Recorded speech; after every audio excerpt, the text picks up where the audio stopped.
James, and welcome back to the channel. I'm doing another live stream today because wow, it has been a long school week and I've got a whole lot I need to do afterwards.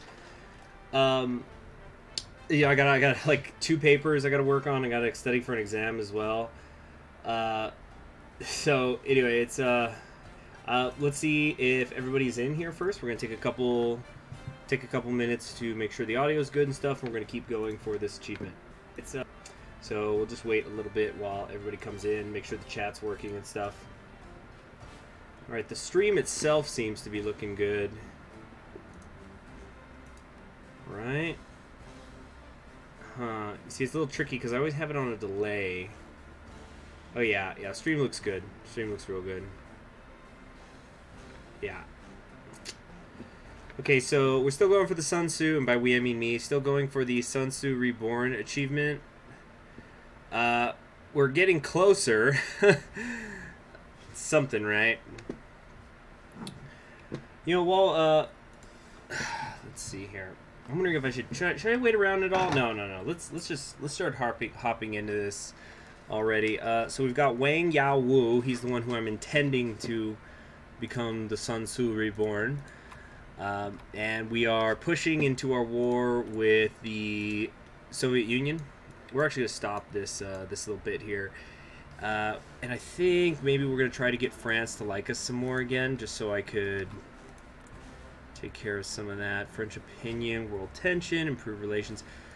Yeah, let's keep working on that, because I have tons of political power that I'm not using for anything. Scorched earth tactics I certainly don't need. Besides that, I don't have technology excavation 3. I don't have the 60 divisions plan. Chinese power struggle. I don't even know why that's still a thing.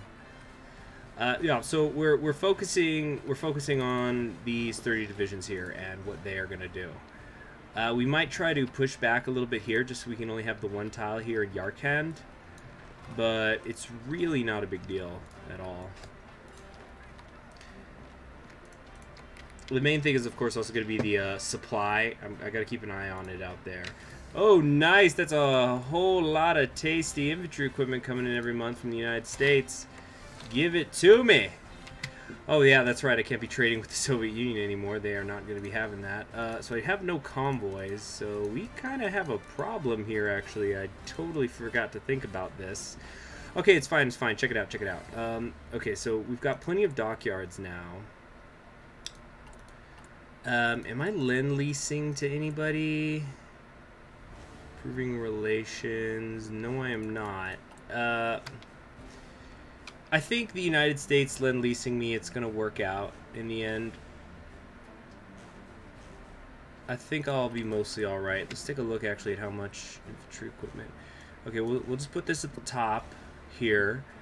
And, dang, what are we going to do about the... Okay, well, convoy's got to go first. Alright, so we've done that, and let's just trade for oil. Here we go, from Iran. And that should mostly do it. We'll have to start working on excavation and things like that. Oh, I'm losing it quickly. I'm losing it daily. Infantry equipment, that is. But, oh, wait a minute. Okay, so these guys made it here, like I wanted. And yeah, they should be set as long as I do this. Okay, and then that's it. No more offensive maneuvers from them. And I'm kind of trying to trend north with this offensive. You see, like these guys are way. I don't understand why the circle's way down here. We're gonna bring it up. Whoops, wrong one. Yeah, this is wrong. This needs to be way up here. Something like that. Even then, we're still way too stretched out. Something like that. Much better.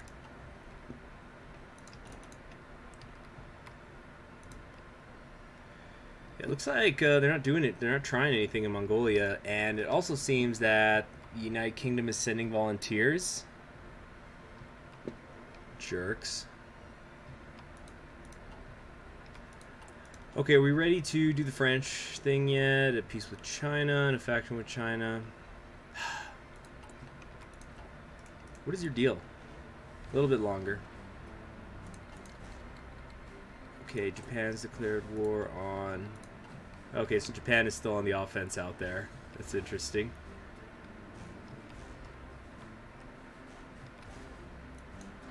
Okay, wait. Come north. You see, so we're trying to trend north, and if possible, just cut off the entire Eastern Siberian Soviet army.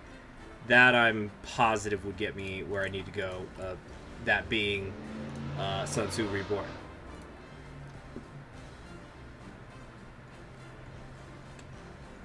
Alright. Yeah, manpower versus manpower, right? No kidding. Alright, so it looks like they're actually starting to go on the offensive against me now, so we're just gonna hold. Let's hold it. Let them wear themselves out on me for a little while. And we're gonna have to take a little detour from the anti-air stuff to focus on the... Oh my gosh, yeah, I need 1,400 convoys, and I definitely don't have that. Okay, I don't need rubber right now. That's for sure. That kind of fixed things. Didn't help too much. We're still good on the supply up this way. We certainly do not have air superiority out here, but you know, that's fine. Okay, we just gotta pick and choose our points to attack. Like right here. See, this looks good. This looks really good. Is this guy ready? This guy's still not ready to get any more upgrades. Okay, but surely by now I can... Nope, we're still not at the military mission. August Bebel, what did you mean by that? I'm afraid I don't understand your words. Improved relations. Wait, I'm trying to improve relations. Has it not been doing that? Different ideology generated world tension. Alright, there we go. Yeah, that was weird. Why didn't that keep going? The industrial evacuations. I don't think these were here when Waking the Tiger first came out. I think those are new. We're not going to be using those anymore, nor are we going to be using the 60 division plans. Hold on, I just had a thought. This should be... Oh, wait, no, pardon me. This should be here. Excavation 3 is what I need for a lot of this stuff. Guns blazing, I'm afraid I don't understand. Yes, you in the chat. I am rather confused. Okay, keep bringing it up. Also, we need to delete this order. Much cleaner.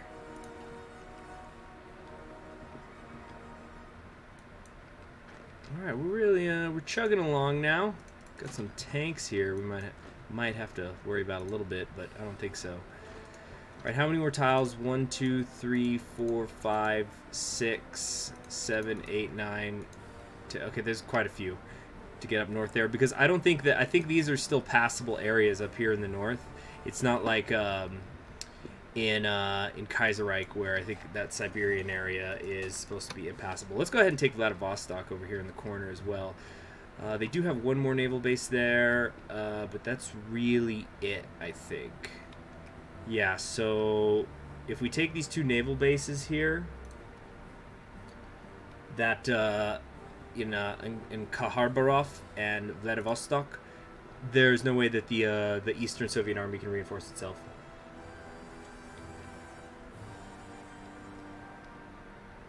Let's see here. So what does oof mean, August?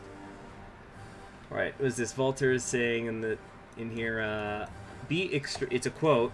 Be extremely subtle, even to the point of formlessness. Be extremely mysterious, even to the point of soundlessness.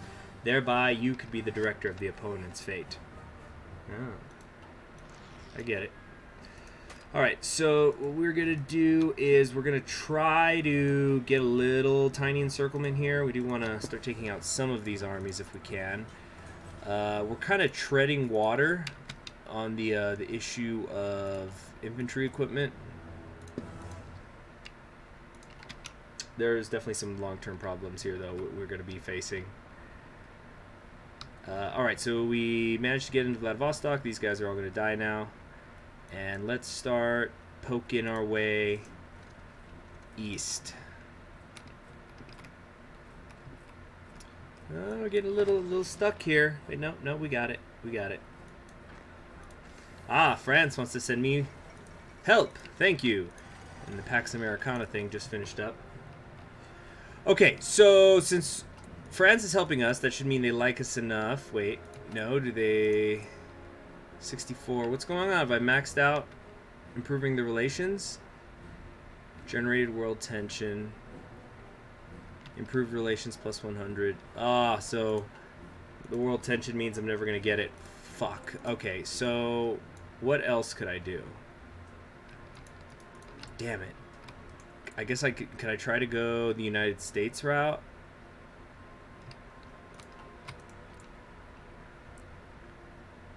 Improve relations plus 91. So if we get a plus 9, that's only going to put us to 74, which is just barely not enough. Oh, man. That sucks.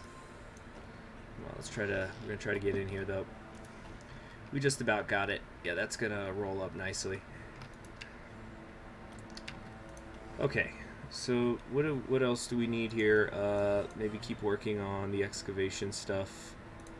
Yes. This deficit is growing. It's growing slowly, but it is growing. Whoops. Okay, let's try to fix this real quick.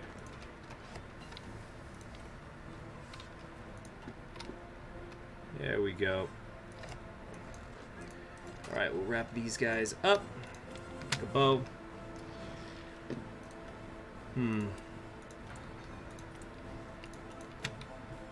Let's take a look at their resources. Yes, there's yeah, pretty nice amount of steel here in the east. Yeah, we'll be okay. Let's hit them right here.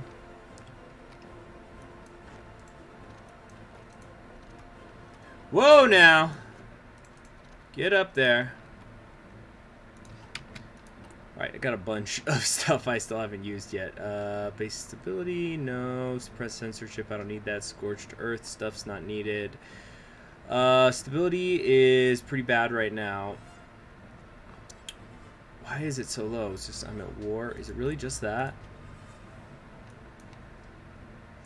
Oh, I guess I could do the mission to Germany still, technically. Well, who's considered the German Reich right now? What land do they own? I can't even see it.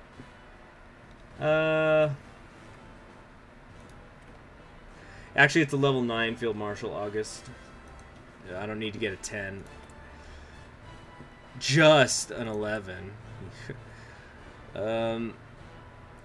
Okay, what could we do here? Compassionate gentleman, infrastructure stuff, popular figurehead maybe.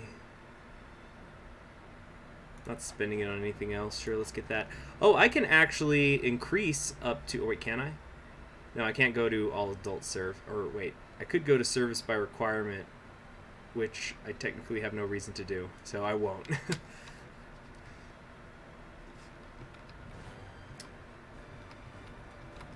Alright, hang in there. Hang in there. Alright, cool. They were trying to get an offensive happening there. But we said no. Alright, is this guy getting anywhere close to 8? 70% there.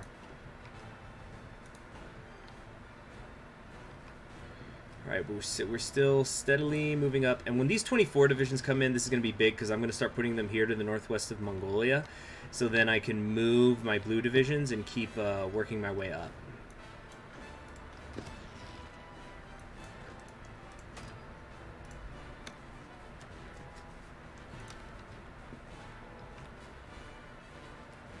see here. Let's get you all. No.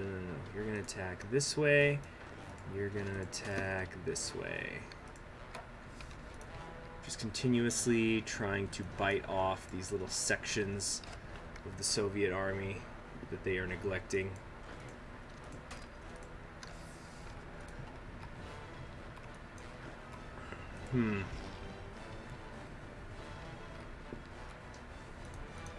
Alright, let's take a look here in the east.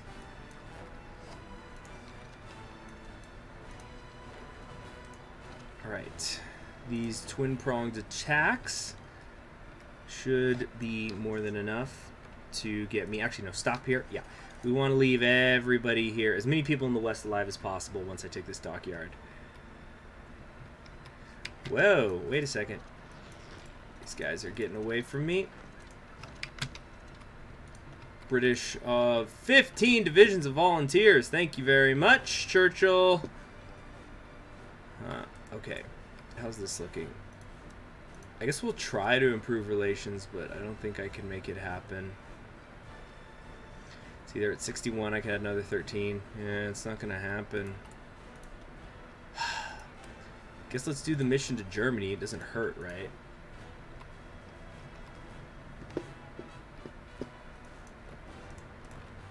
Oh, these are some of the old French volunteers before they started to send them to me instead. Okay, convoys. It's getting better, but we're still seriously in the hole. Peace conference. Oh, yeah, there. That's the Russians. They're finishing up things in against Iraq and Iran. Wait, no. Wanted to do this. There we go. Yeah, just keep consolidating.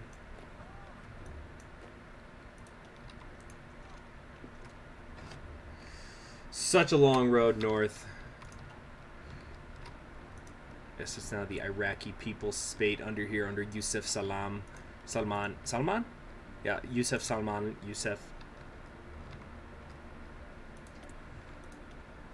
Of course, the easier thing to do would just be to go on this big offensive across like the entire front, but here in Mongolia and in the east, having a little trouble hitting this dockyard.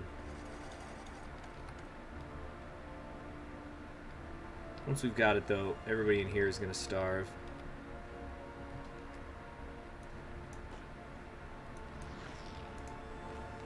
Nope, can't do that.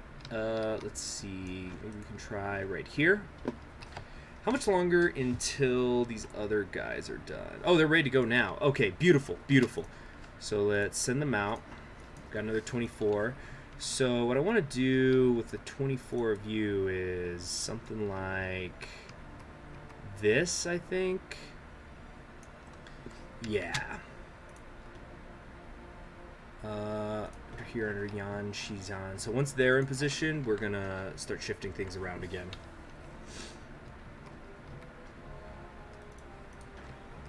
Alright, let's keep moving north.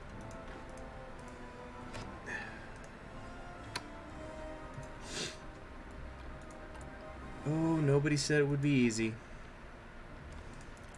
I wonder how many convoys they have. Once I capitulate the Soviets, that ought to help me out. Is also anybody else considered major besides them? Nope. Not Spain, not anybody.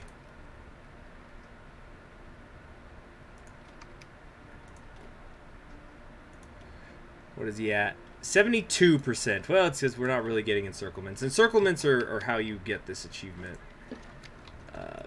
Obviously, that's not happening.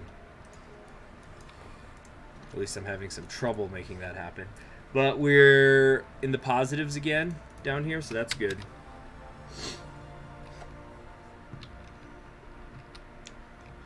Okay, and how do things look here? Pretty sure they're just totally encircled now. Yeah, they got no way out. Let's take this air base too, just to really drive the nails in. At some point, I'm probably going to want to... Oh, I could put some planes here. Alright. Let's get them to work.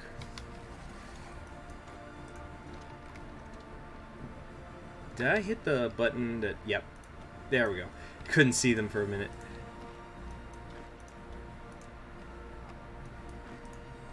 See, they're definitely starting to pour more divisions into this area. They've got over 300 of them.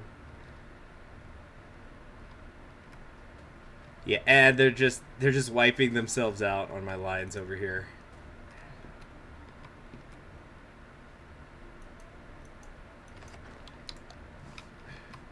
Okay, so the latest of the teal divisions is in place. Now we could do this, significantly shortening their the front line they have to cover.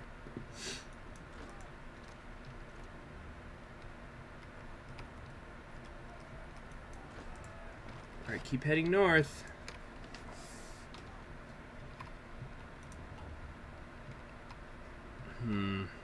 What are the casualty differences like? So I've lost 82,000.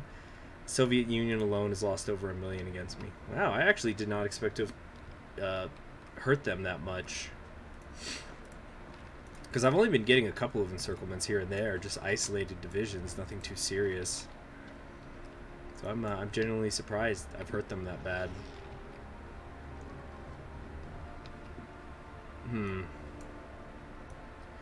Their organization is already starting to plummet.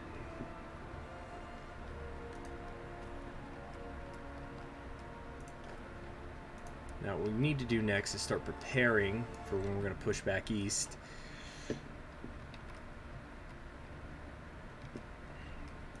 Little bit of resistance up here, nothing too serious though.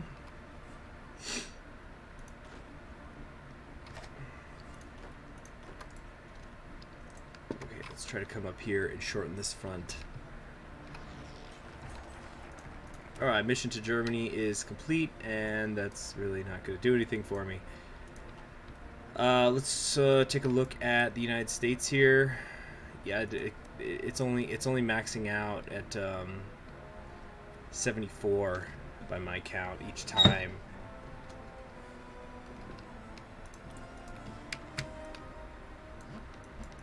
There's not really anything else I can do anyway. I could start heading that way towards my research slot. It's just doing stuff for the sake of it. Okay, now we need to find wherever there is steel.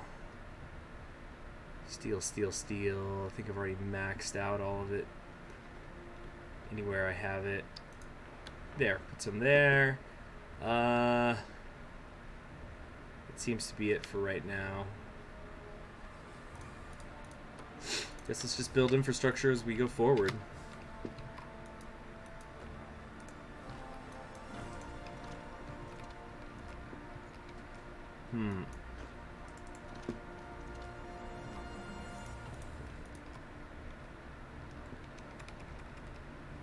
Alright. Can we keep going north? I think we're getting a little stretched out. We're so close. What's going to be... Okay, 1, 2, 3.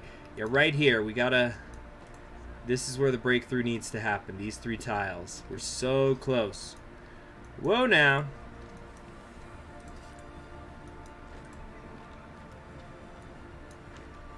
Come on, keep heading north. Keep heading north. Don't stop.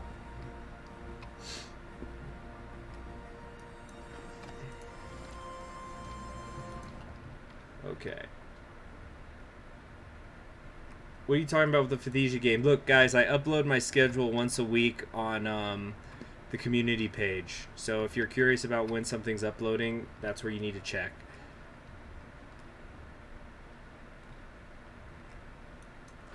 Come on, get in there. Here, here, here. We're so close.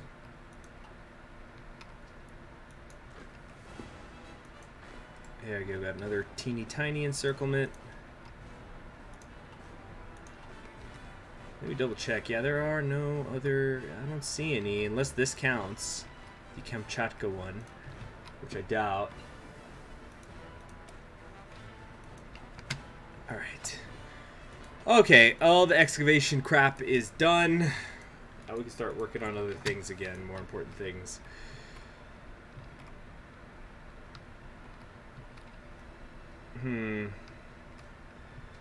We're almost there. Okay, here's what we're going to do. We're going to take you guys, and we're going to extend the front line a bit. So these could also be moved over. Almost there. A few more tiles to go.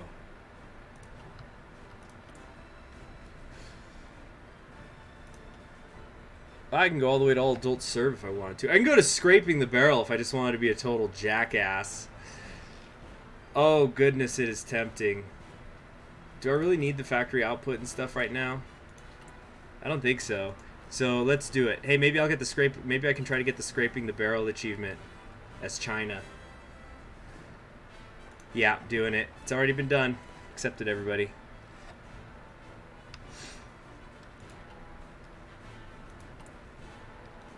I just thought, where's the women in the workforce thing? I could go for that also.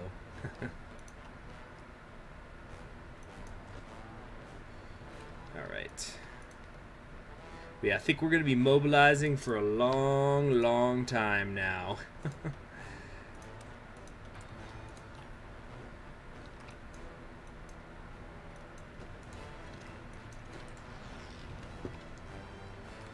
Okay. Let's go, guys. Just a couple more tiles to go. Starting to get a little bit overextended. Come on, get up here. Oh, there's the problem. Starting to run into some supply problems. Just a bit.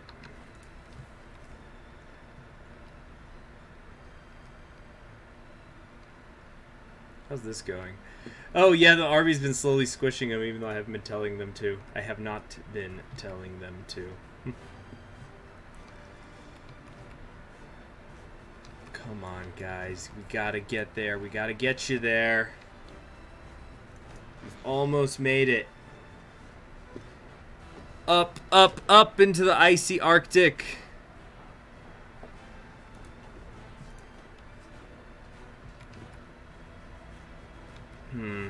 Where else could I put? I'm trying to think of places I could shorten the front. Maybe here. Gotta shorten it anywhere I can.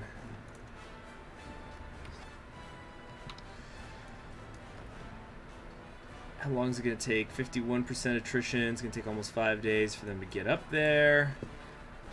That's it.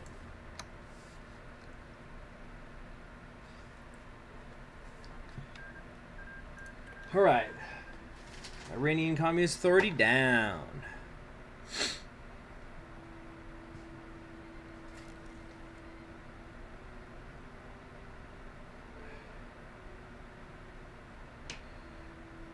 United Kingdom declared war on the Iraqi People's State. So that means they're also going to get involved in the war with the Soviets.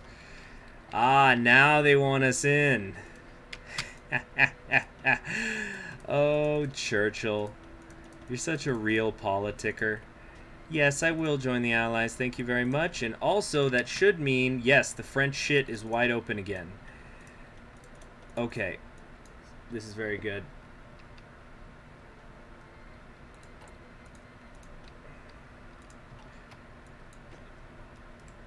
Come on, breakthrough. Breakthrough right here. Only thing I'm a little bit... the only thing I'm really thinking about right now is how we could see them try to... Oh, shoot. We could see the... No, I think actually we'll be fine. I'm just thinking about... do I want the Allies to win this too quickly? Well, I'm sure they're going to be kept pretty busy there on that side. So let's go for the Iron T-post right now. What else is going on here? Synthetic oil experiments. Pretty sure I don't need that. Let's get some more support stuff happening. This is ahead of time, but I could live with that. Alright, our 2 divisions up here got a little bit cut off. It's okay. It's okay.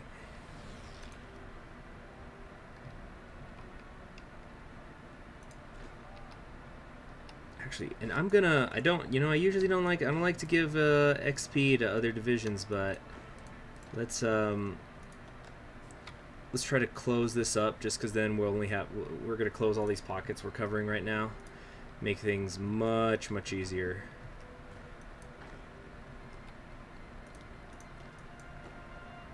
Alright, we're moving into these 2 tiles. We're on our second to last tile. Oh, Luxembourg has joined the fight. Now it's crazy. See, the Allies... In a way, the Allies are also fighting a war on 2 fronts over here in Europe because of Spain. But if they take out Spain early, things should be pretty alright. Come on, get up there, get up there. Surely 3 divisions swinging up should be enough. Wow, we really can't break through here. What's the deal? I just thought, you know, it would be one hell of a challenge. You gotta go down one of these cooperation trees, and then you gotta pick up a general. So like right here, you get Charles Berger, and then there's where's the other one? Like the Germans give you one somewhere. Yeah, Falkenhausen can become a general. So you have to do all that. You have to get one of the foreign generals, and you have to turn him into Sun Tzu Reborn. I don't know if that would be allowed in the coding because he wouldn't be considered Chinese, but that would be something, huh? Look at that. I've actually got extra convoys for once.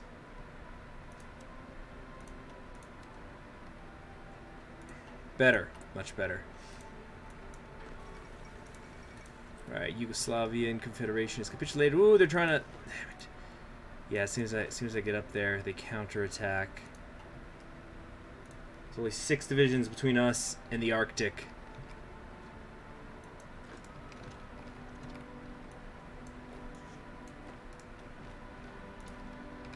Here we go. How are things looking here? Did they end up taking Vladivostok? Pretty much. Okay. Really, that almost got him to level 4. Can you believe that? Let's do some comparisons here. So it takes 1,000 experience to get to level 4.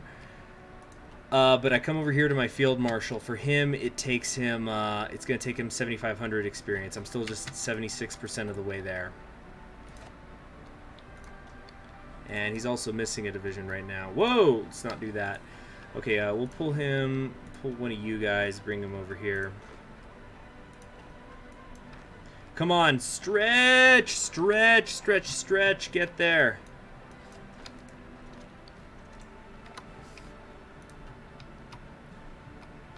Okay, where else can I shorten the front?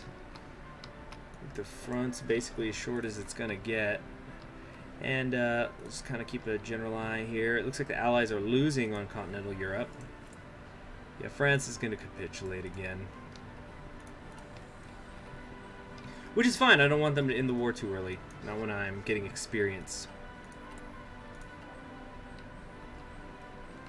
And the United States is in the Allies already, right? Yeah, look at all this against the Comintern. And we're still only in May of 1944, so we're definitely ahead of the timeline of how it usually went down. Alright, come on. Just all systems go for a little while. All systems go with the force attack. I think we're going to get in there. This is going to be so huge once I pull this off. Wow, how are they able to hang on so good?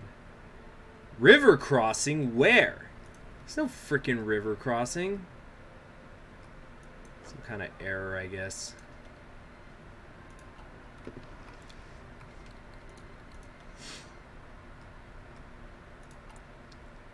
Huh.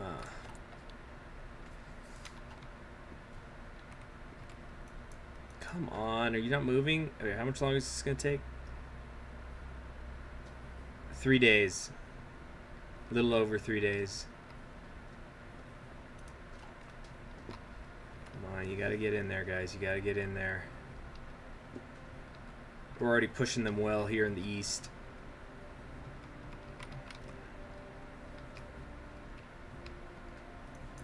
Three frickin' days. 1 day and change. Alright, so by the end of May 11th, we should be in. Come on. Once we've taken it, we're there! Awesome, awesome, awesome. Okay, so let's just keep up the fighting. We're at 24 divisions there. Okay, we need to split this. So I want half of you on this front. Just now you're just pushing east all day long. Wait a minute. Need to make sure these guys don't come down.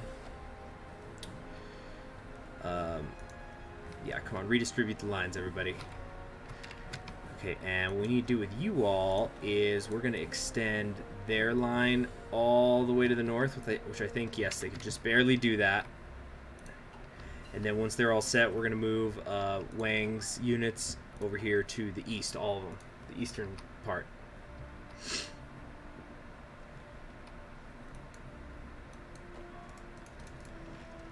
So this is now we're gonna get our hands on everything. We're gonna kill the Mongolians. We're gonna kill the entire eastern half of the Soviet Union. Yeah, this is the moment.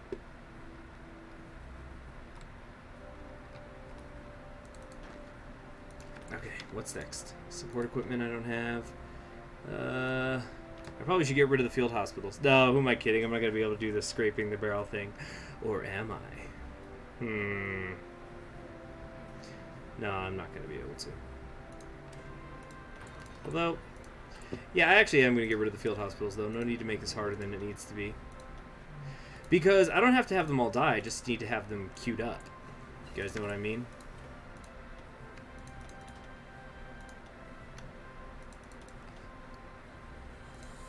There we go. So you get half a million. So there's 500,000 men in each of these 24 divisions of Chinese. Alright. Let's get that industry concentrating even more. Alright, what do we got here? Aluminum, oil, aluminum. Army reform's still open. Oh, right, that's the 60 division plans thing. I don't think I need war propaganda. Am I considered to be in a defensive war now? What happened? Sure, let's do the war propaganda. Hey there, Josh Vlogs 101.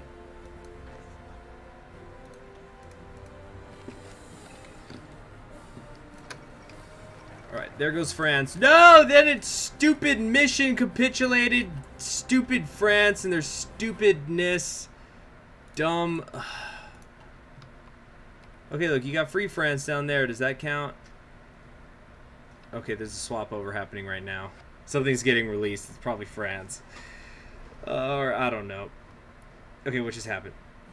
I don't know, but I'm hoping... Stupid France. Stupid dumb face. I should have just done the British thing. Oh, wait, I could still come down here, though. So, let me do that. I should have done that earlier.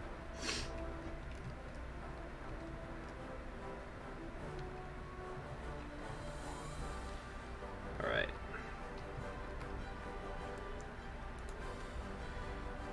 Why is it saying that I have a national focus open when I clearly don't? And they're putting up some resistance out here, but I think they're going to start folding pretty fast because the attrition is already hitting them. They shouldn't have anywhere to be supplied from, except maybe this base over here, but I'm sure it's not enough. Oh, that must be what happened. I guess Czechoslovakia got, or wait, State of Japan demands French Indonesia, and they got it. Oh, good thing we're not at war with Japan anymore, huh?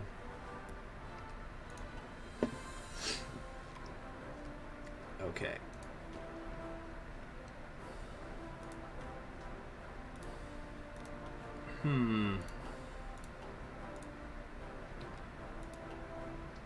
What am I gonna do here?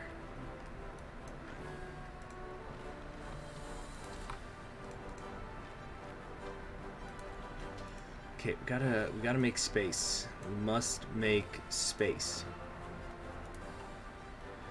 How's everybody doing in the chat? Good, doing good.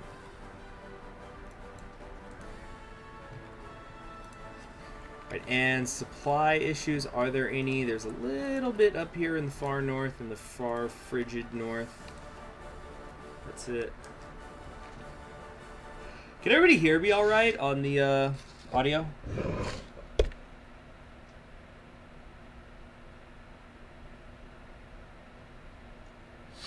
What a pain in the butt achievement.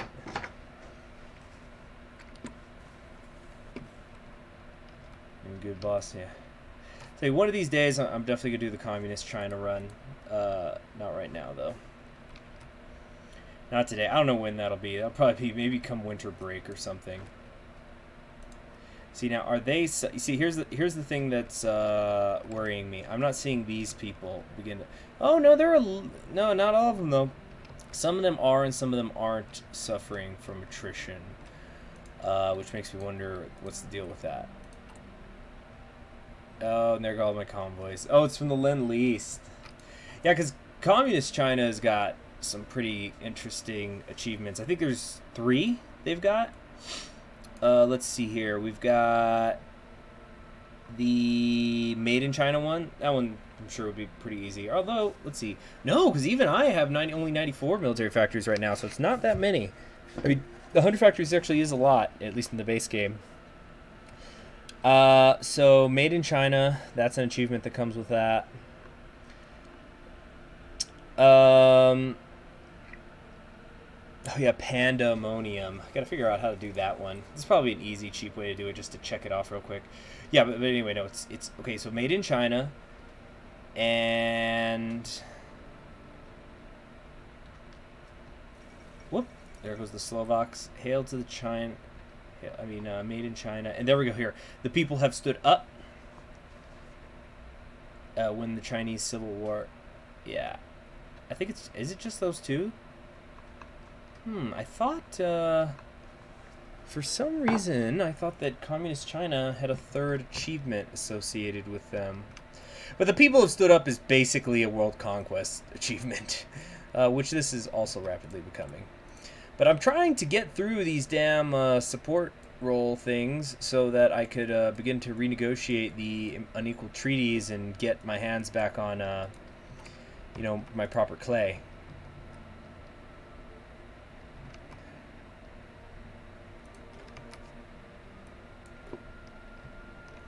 Damn, it's moving so slow. A big Entente run. I was doing a big Entente run. It was going kind of slow and boring. But, yeah, maybe I will.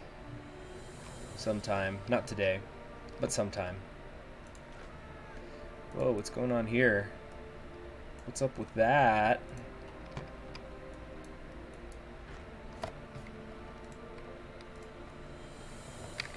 Do I have the air superiority up here at least? Yes. Okay, good. Europe just looks like a complete freaking mess. Yeah, just, it's... What is this? Some sort of world war? Alright, here's what we gotta do. We gotta delete all these orders and just run something up like that. And you guys are gonna come all the way out here. Now go, get aggressive. We have some adjustments we gotta do, though. Like this, and moving you all like this. Also, what I think I might do with Longyan here, just to really be sure that I've got them cut off, I think we will have them begin to attack this way.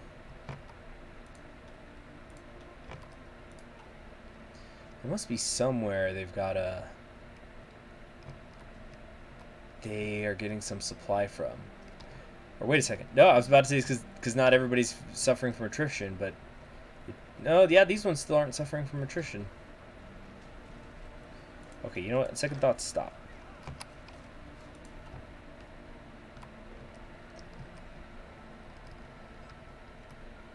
Oh, so slow. So slow.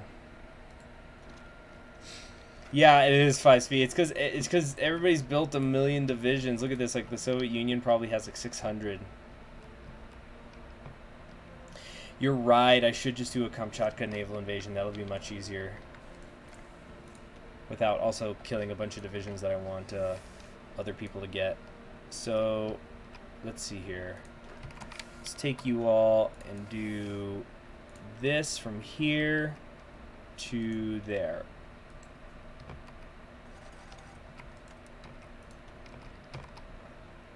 Okay, yeah, from here to there. Something like that. Did that work? No, it didn't. Oh, it's because I have no transports, so whatever, I guess. Whoa, whoa, whoa, whoa, whoa, whoa, whoa. Got another tiny encirclement that just happened here. Oh, we lost this, this area. It's fine, we still have the cutoff. Oh, man, he got wounded. Does he still accumulate experience when he's wounded? Wait, no! Do not disband! Do not want that happening. What are the traits is he almost done with, too? Trickster? You better believe I had tricks up my sleeve. Alright. This looks good. We need to move you all down, though. Something like this. Alright.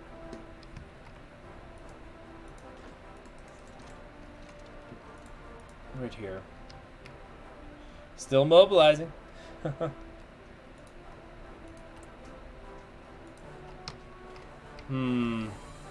am I gonna do?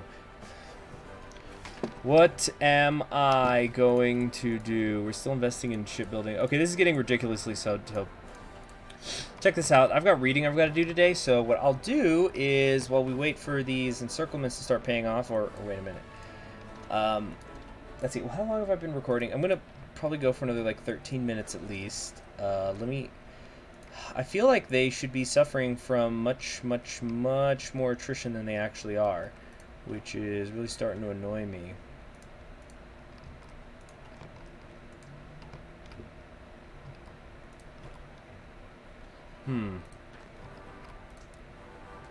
Okay, so then I guess we are doing this. We are going to head that way.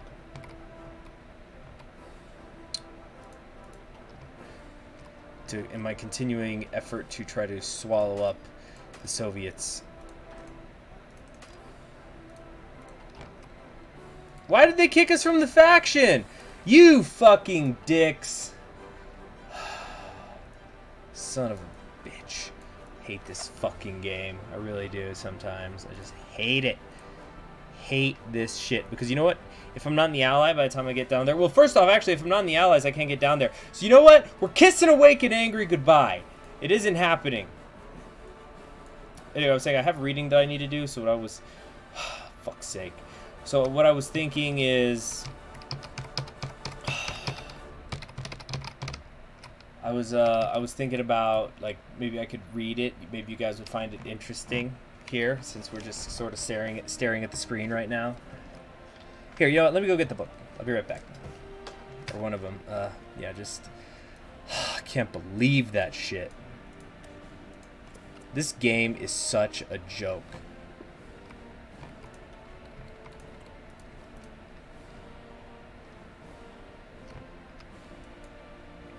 Kicked me out of the faction. I'm carrying this frickin' war. I'll be right back.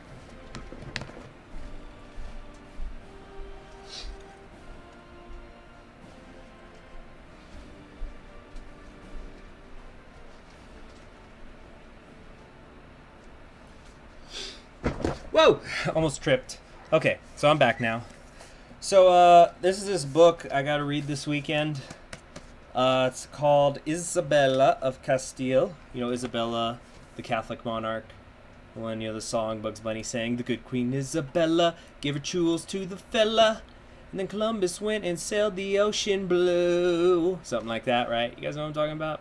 You know what I'm talking about. So, this is by Giles, I think it's Giles Tremlett, who, he seems to be pretty highly acclaimed. Although I think he's technically not a historian. Let me see here. I know he's an economist. He studied the he studied the economist. He studied the economy, and he used to write for The Economist. And before he wrote, and he spent a little time writing as The Guardian, but he's been living in Spain for the last 25 years, probably longer. When was this book copyrighted? Oh no, yeah, this was just published last year. So, all right, interesting. It's a literature. Yeah, it's a history class. So anyway, the title of the book is Isabella of Castile, Europe's First Great Queen. Here, you guys can actually check this out. So you guys can now learn how I tend to read history books, sort of. Because you know, it's funny.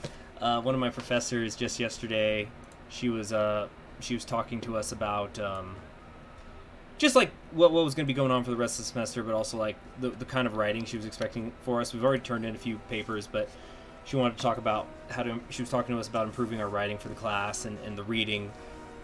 And she said, all right, I'm going to let you guys in on a secret when it comes to your professors assigning reading. Do you know when we expect you to have your reading done? When you're serving your prison sentence. and then so she just was saying it as the start of like her saying, you know, you need to like, it's good to work hard, and we sure do work hard, but it's more important to read actively than it is to read every single word. That might sound weird. That might sound like cheating, but like it's one of those things, like, especially when you're dealing with history books. I don't think you couldn't do this like when you're reading novels, but so the first thing you usually want to do with any history book is first off read every single word from the start of the cover until you get to chapter 1. So I'm talking about prologues, prefaces, forewords. Read the frickin' the book jacket if it has one. Read the back. Read every single word that's on the cover, and read every single word. Like the second you open, like you open up the first, you know, the front binding.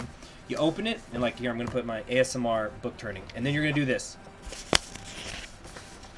You're gonna go one page at a time. Isabella of Castile. Turn the page. Isabella of Castile, Europe's First Great Queen by Giles Tremlett. All right, turn the page again.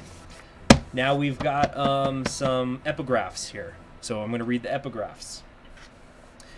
No woman in history has exceeded her achievement.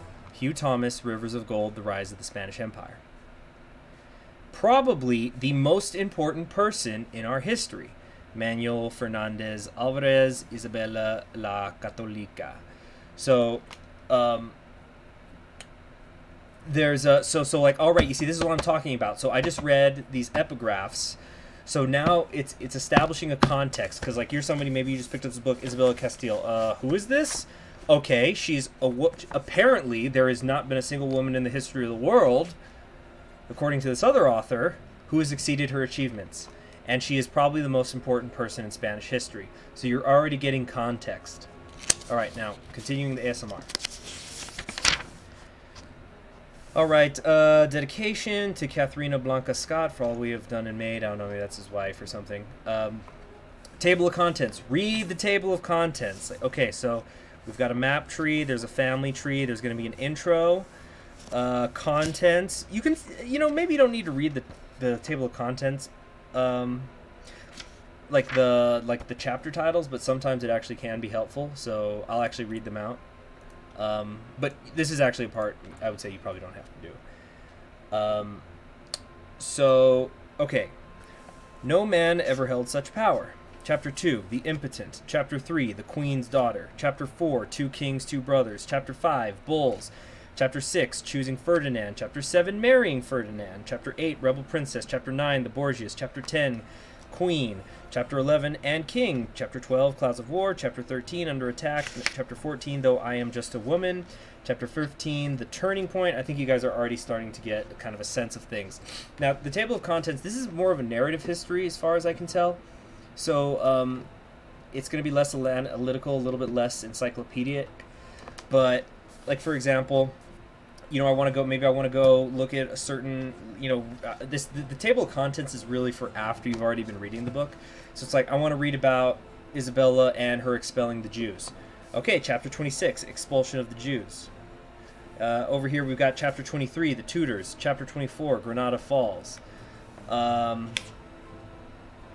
Yeah, so like we got all this stuff here, you know. All right, continuing to turn the page. So now there's a map. This must be so weird. Are you guys into this? Me talking about this? Because there's not much happening on the screen. I'm just still going for this achievement. This must be really weird. I hope it's not too weird for you all. Is there a supply issue here? What's going on? Damn it, I'm out of infantry equipment. Okay, this attack needs to stop then. And we need to... Okay, you guys are enjoying it? Good, good, good. Not a freaking... Oh, you know what it is? It's because this I'm getting shit from the United States. Modify. I want to cancel it. There we go. Don't send me anymore. There we go. I don't need to get Lend-Lease from the United States. I much would rather have the convoys so I can get steel and do it on my own. Okay. Oh, now look at these jackasses. Man, just fuck you forever, Churchill. I'm in the Allies again now. Just blow me, dude. If I could be, pardon my French, but Churchill can just blow me. Okay, so anyway, so I'm turning the page here, and then so now we've got a map, the world in 1492. It's just kind of showing a map of Europe, but you're getting like North Africa. It's showing like the Canary Islands, the Cape Verde Islands, and you're also getting a map here. There's an inset map of the Greater Antilles, so basically the Caribbean,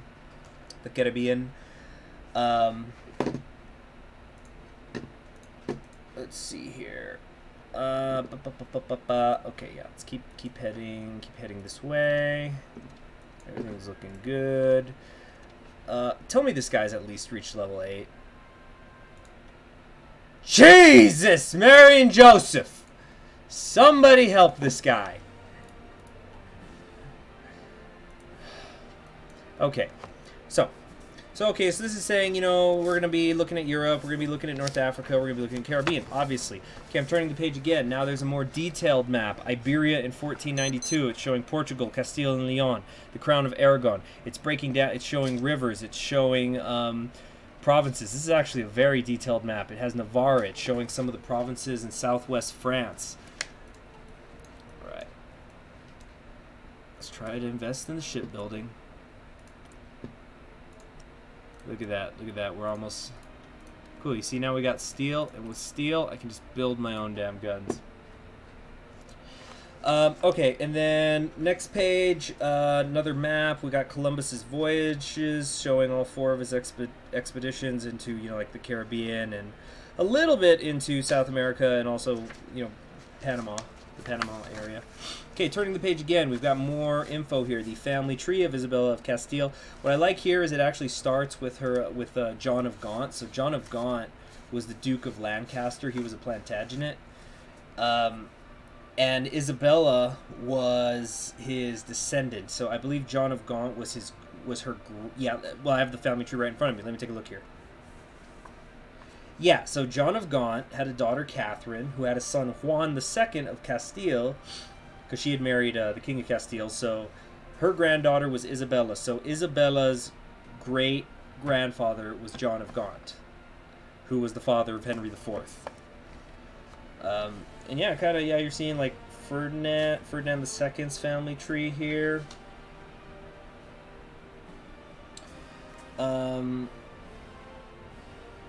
Yeah, that's right. Ferdinand and Isabella were super distant cousins. I think they were, let me count here. 1, 2, 3, 4. 1, 2. Okay, so they were first cousins once removed, I think. No, they were second cousins. Ferdinand and Isabella. So much for being Catholic monarchs. Boo! Also, another interesting thing about Isabella, you know, I was just talking about how John of Gaunt was her great-grandfather. Isabella's daughter, Catherine, was Catherine of Aragon, who would eventually marry and be the first wife of Henry VIII. So the Spanish blood went back into England. which of course means that Bloody Mary, Mary the First, the Queen of England, was Isabella of Castile's first. I mean, not first. She had her blood. It was her granddaughter. Okay, what exactly is this course? So this is my Spain course. It's the not European history. No. At the level that I'm at, we get more. You gotta. It's like European history. No. That's basic stuff.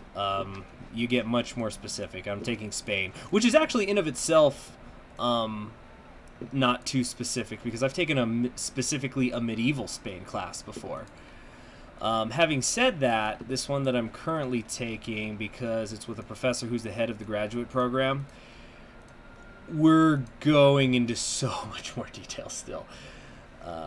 Anyway, how's the inventory looking? Still not great. Tell you what, I'm gonna be right back. I'm just gonna get a glass of water, and then I'm gonna actually start reading. Okay.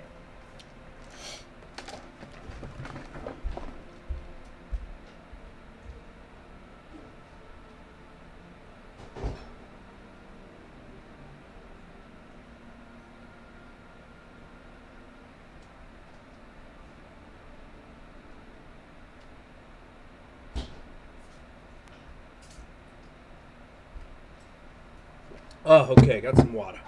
Got some, or agua, I should say, considering we're going to be looking at Spain.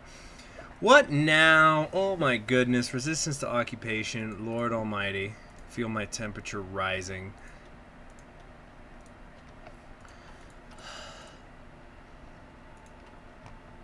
Okay, so, where's the book? Here we go. Introduction. Come on. Book thing's caught. Oh wait, research. Alright, all of this is done. Land doctrine's done. I really don't have the slightest freaking clue what to do here. 154 days, jet fighters, gonna take that long. Okay, so let's actually seriously get reading. But like you see, so now we finally look at all the stuff that I've read. You know, there's all those maps and stuff, and I've read books that, history books that had a lot more. So I'm actually just gonna do a page count here. 1, 2, 3, 4, 5, 6, 7, 8, 9. Okay, so there's 9 pieces of paper before the actual book, like what we would consider the book, begins. So now we got to the introduction. So here's the next step of doing a good job reading a history for school. You're going to want to read the introduction, of course, all the way through. Then you're going to go and see if there's a conclusion. There should be. And you're going to read the conclusion all the way through. So you're going to read the beginning and you're going to read the end. This is history, okay? There's not going to be a surprise. We know how it ended. And so you shouldn't be surprised either. Like, I remember, it was actually kind of funny. I'm taking a class on World War I this semester, and the professor assigned us this teeny tiny book. Like, it's literally a pocket book. You can fit it in your pocket super easily, and it just costs $4, and it's just an introductory history to World War I. So she's like, if for some reason none of you have heard of World War I, read this book, and then you're gonna know everything that happened, like all the big things that happened, and then we can go from there. So, you know, you gotta always start from the beginning with these sorts of things. Oh, good, logistics company's done. What's next here? Yeah, engineering companies. Okay, so, seriously, I'm gonna start reading now. Introduction. Europe's first great queen, Segovia, the 13th of December, 1474. The sight was shocking. Gutierre de Cardenas walked solemnly down the chilly, wind-swept streets of Segovia, the royal sword held firmly in front of him with its point towards the ground. Behind him came a new monarch, a 23-year-old woman of short to middling height with light auburn hair and green-blue eyes, whose air of authority was accentuated by the menace of Cardenas's weapon.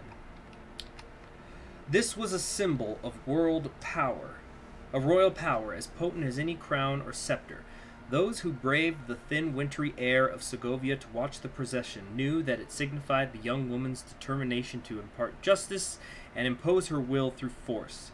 Isabella of Castile's glittering jewels spoke of regal magnificence, while Cardenas's sword threatened violence. Both indicated power and a willingness to exercise it. Onlookers were amazed. Isabella's father and half-brother, the two kings who had ruled fractious Castile for the previous 70 years, were not famed for their use of power. They had let others rule for them. Yet here was a woman, of all things, declaring her determination to govern them herself. Some of those in the crowd muttered that they had never seen such a thing, reported one contemporary. The grumblers felt no compunction about challenging the right of a woman to rule over them, and little need to keep their mouths shut. One sec, let me grab that. Castile's weak monarch had become the subject of derision, disobedience, and outright rebellion. For decades, the country's kings had been playthings for a section of those mighty, arrogant, land-owning aristocrats who already referred to themselves as the grandees. This woman, who claimed to be their new queen on a December day in 1474, may have appeared in her most magnificent bejeweled finery, but only a modest number of the grandees, churchmen, and other senior officials accompanied her. Hold on a second. Wait a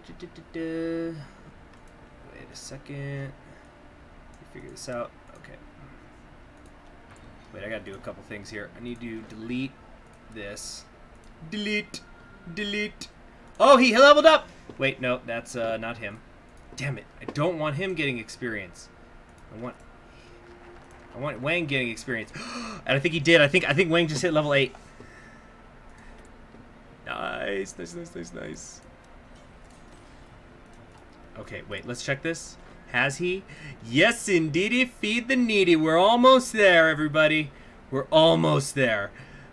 Okay, so what can we do here? We can do expert delegator. You know, this will be the final, umph at the top. Let's see, camouflage expert. No, wait, what was I thinking? Oh, I need the trickster effect before I can get guerrilla fighter.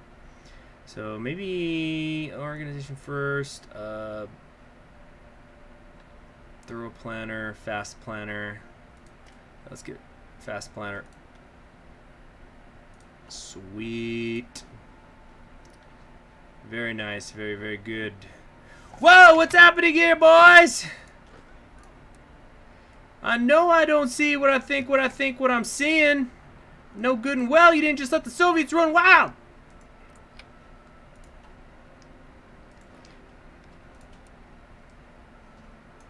Okay, there we go. Let's get you guys to join up. We'll block it off. No harm, no foul. Yeah, keep these guys at a distance here, and we should be good.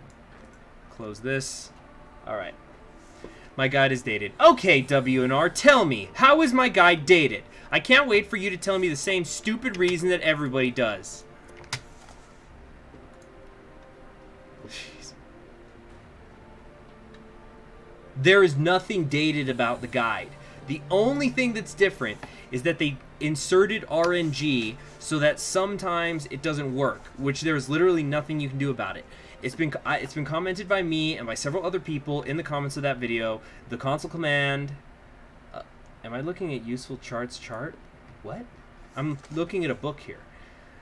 Anyway, so yeah, I can't wait for you to just tell me that there's something wrong besides that, and you're gonna be wrong. And the United Kingdom just kicked me from the faction again because Churchill's an asshole.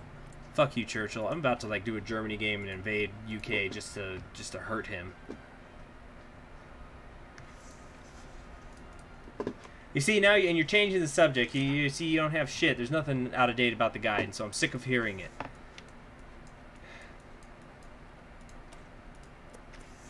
Alright, anyway. Where was I? Senior officials accompanied her. Let's see. It was a sign that her problems went beyond her gender and the fragile state of Castile's monarchy. For Isabella was not the only claimant to the throne, nor was she the person who had been designated as such by the previous monarch. This was, in short, a usurper's preemptive coup, nobody could be sure that it would work.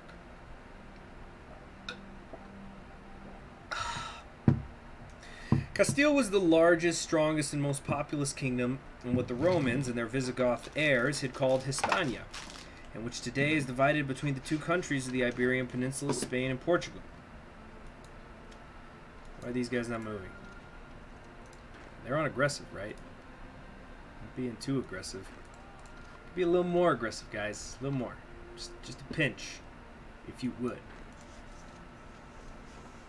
All right, check this out. Watch this. We're gonna cut off the Mongolian capital because this must be where some of the supplies coming from, and we're not gonna take it. Well, yeah, we're gonna take the capital, but actually no, we're not. Let's yeah, no. Let's just keep going anyway.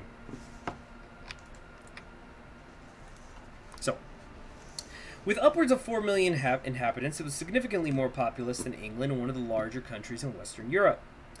The kingdom that Isabella claimed was the result of a slow 6 centuries long conquest of lands occupied by the Muslims, known to Christians as Moros or Moors, who had crossed the 9 miles of water that separated Spain from North Africa at the Strait of Gibraltar and swept through Iberia early in the 8th century. Castile's recent history was less than glorious, and its experience of queens regent was both distant and by reputation dismal. No one alive could recall what it was like to have a strong monarch while infighting and troublesome neighbors. Aragon to the east, the Muslim kingdom of Granada to the south, and Portugal to the west, continued to absorb much of its energy. Dealing with these three countries in the small but often irritating northern kingdom of Navarre was about all it was able to manage in terms of foreign adventures, though the royal family had often looked abroad for marriage partners, and Isabella herself boasted both a Portuguese mother and in Catherine of Lancaster an English grandmother. To the north, France remained a far more potent power, one that Castile was careful not to upset. There goes Mongolia. Sweet. Sweet. Okay, so what I think I want to do now is we're going to move you guys north of the lake. Come on, stop it.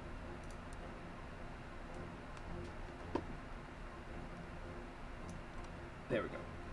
And you all, we're gonna put right here. Yeah.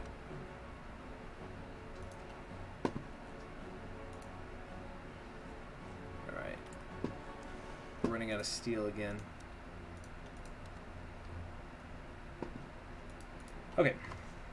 Those watching Isabella process through the cold streets of Segovia could not know that they were witnessing the first steps of a queen destined to become the most powerful woman Europe had seen since Roman times. This Queen of Spain, called Isabella, has had no equal on this earth for 500 years.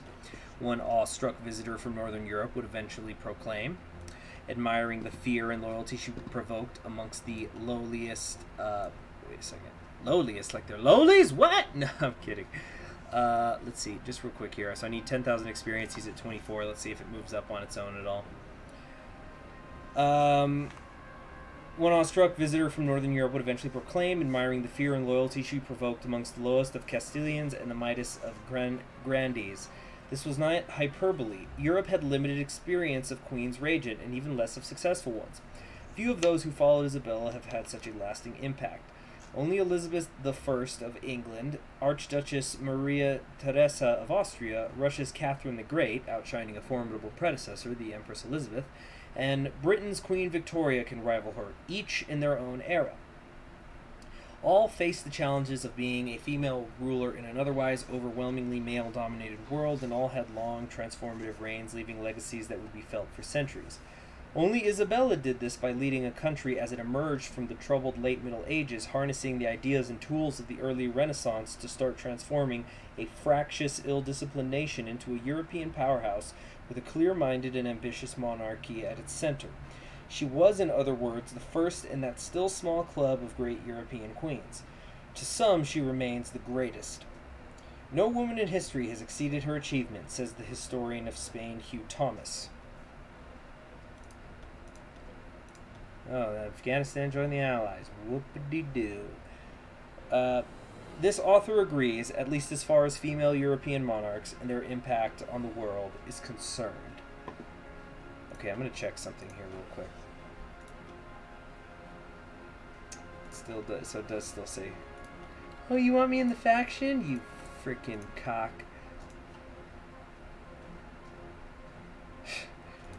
Fuck Churchill. I hate Churchill now so much.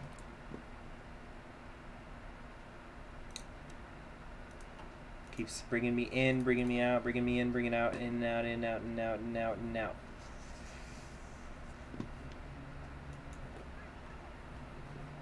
Okay, we're almost. Come on, let's just try. Let's get down here.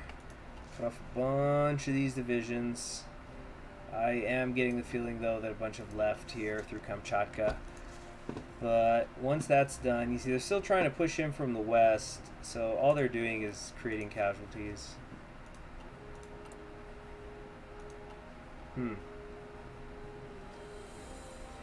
Is Republican Spain considered major now? Yes, it is. So it won't be enough to capitulate the Soviet Union. That's fine. I'll just keep moving west.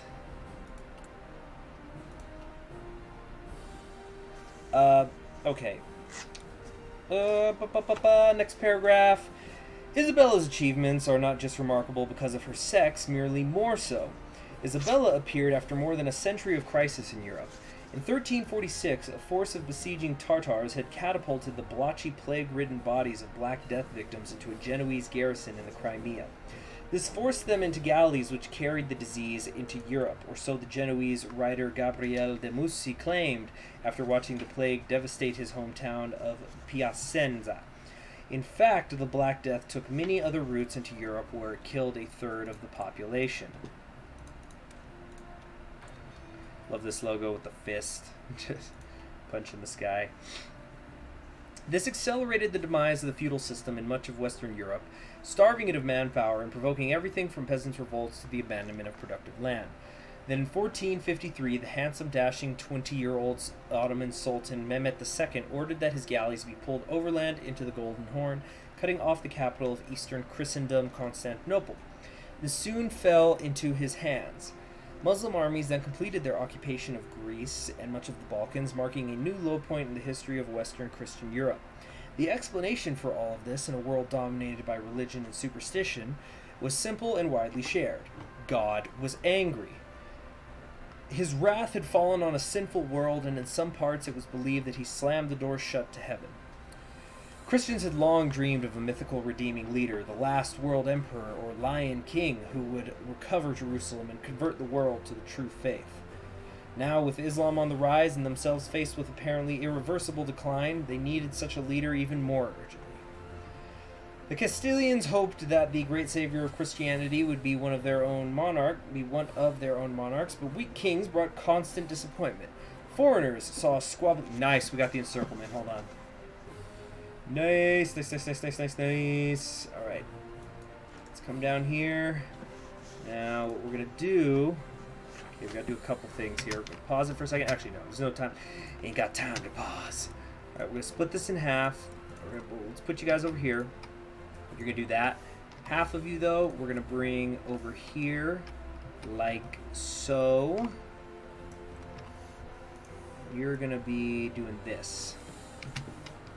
Alright. And now everybody continue to advance, please. Alright, here we go. Trying once more. Once more into the breach, dear friends. Once more.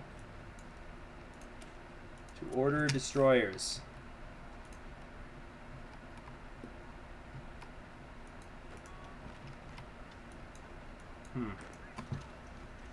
Okay. So, continuing. Oh yeah. Foreigners saw squabbling Spain as shrouded in natural darkness, and Castile remained a volatile, unsettled society. A whole new society category, the New Christians, or Conversos, was still being assimilated amid frequent outbursts of violence. How's everybody doing in the chat?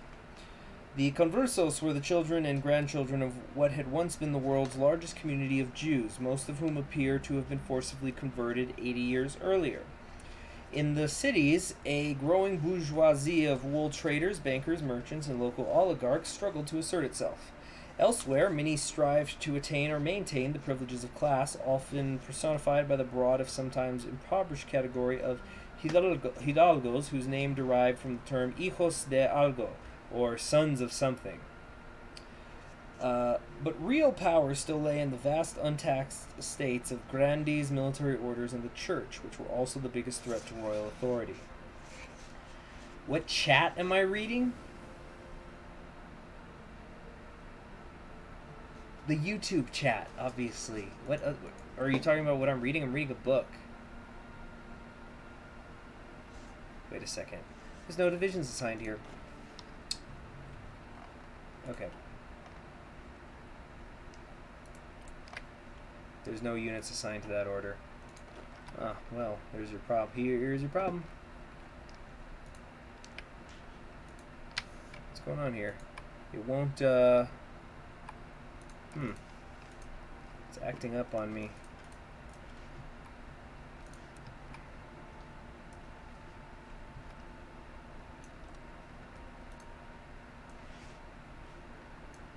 Let's try that.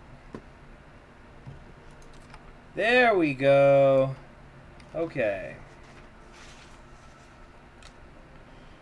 So, got this. We still mobilizing? Damn.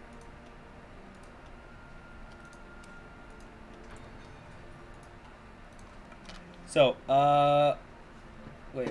I want to do, okay, we're still going for this achievement. Very, very slowly. We're like 20, we're still at 24%.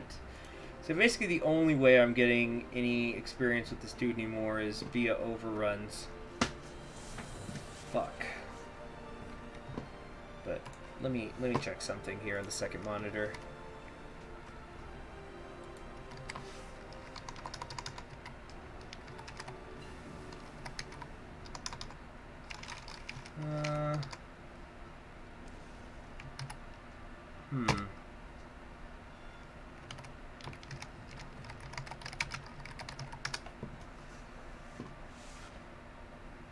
Whoops.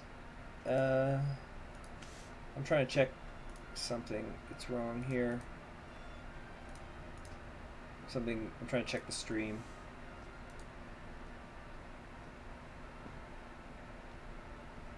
Alright.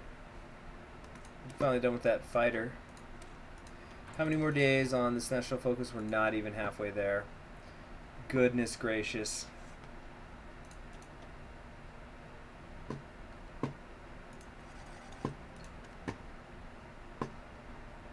Alright.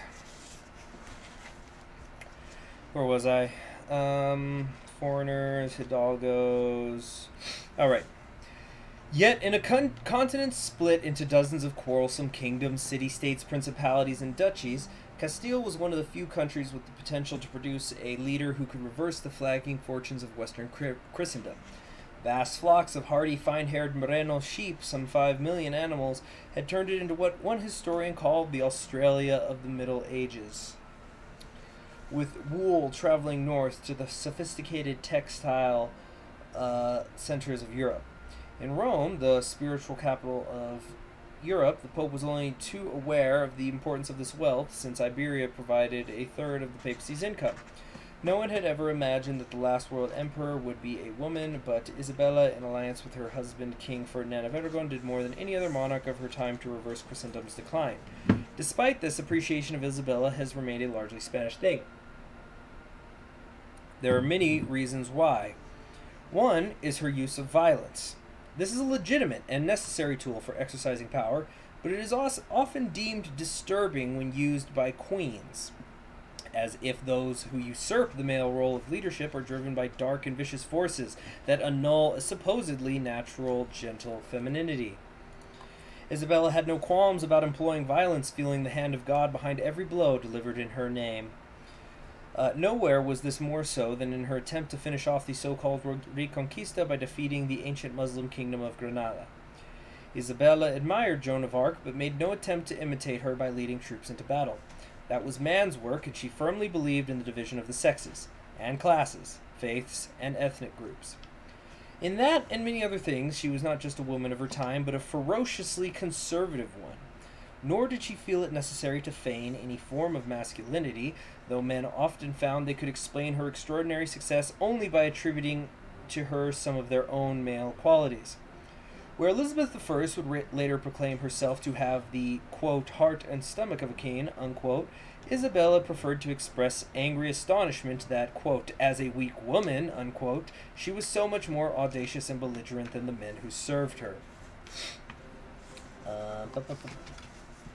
Wait a second. How's the supply situation looking? Looking pretty good. Look at this. Okay, I'm going to have better infrastructure in Central Siberia than the Western Soviet Union. You just wait and see, everybody. Goodness gracious, these guys are moving slow. And we still have open infrastructure. Okay, let's get the steel getting worked on. We've got steel up here, steel over there. Steel. Alright. Norway's capitulated. Come on, they're totally surrounded, guys. Let's freaking go already. See, whenever I do the communist thing, it's going to be so much easier because I'm knocking this achievement out right now. You guys know what I mean?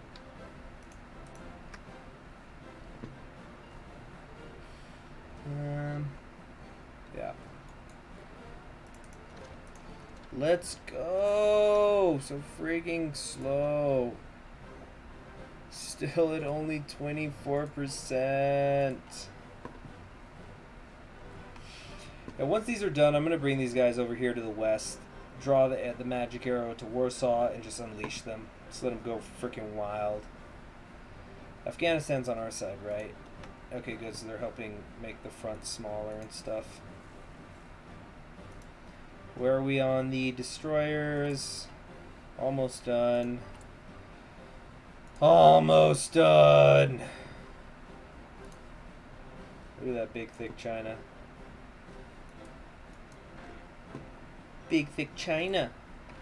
Big, thick China swinging on past the knees.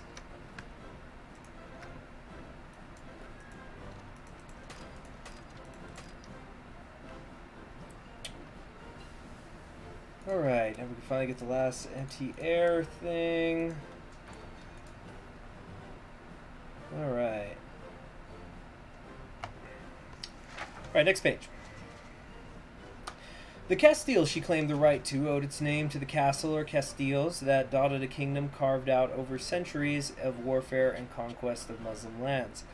Her country's self-identity was shaped around its role as a crusading nation and defender of Christianity's southern frontier. The distinct regions of Castile owed their existence too to the different stages of a Reconquista which had started in the mountains that loomed over the Cantabrian coast in the north and spread slowly into the wider area known as Old Castile. This lay north of a central chain of snow-capped mountains and sierras that included both the Guadarrama and Gredos ranges. Old Castile, together with the lands where the Reconquista was launched and had its first successes in Asturias, the Basque Country, and Galicia, was fringed to the north and west by a wild, dangerous coastline. It included Spain's own lands in, or Finisterre, where wonder-struck Romans had come to marvel at the sun sinking below the western edge of the known world. The most ancient section of her realms was structured around a network of handsome walled cities like Segovia, Avila, Burgos, Valladolid, that had grown wealthy on the back of the wool trade.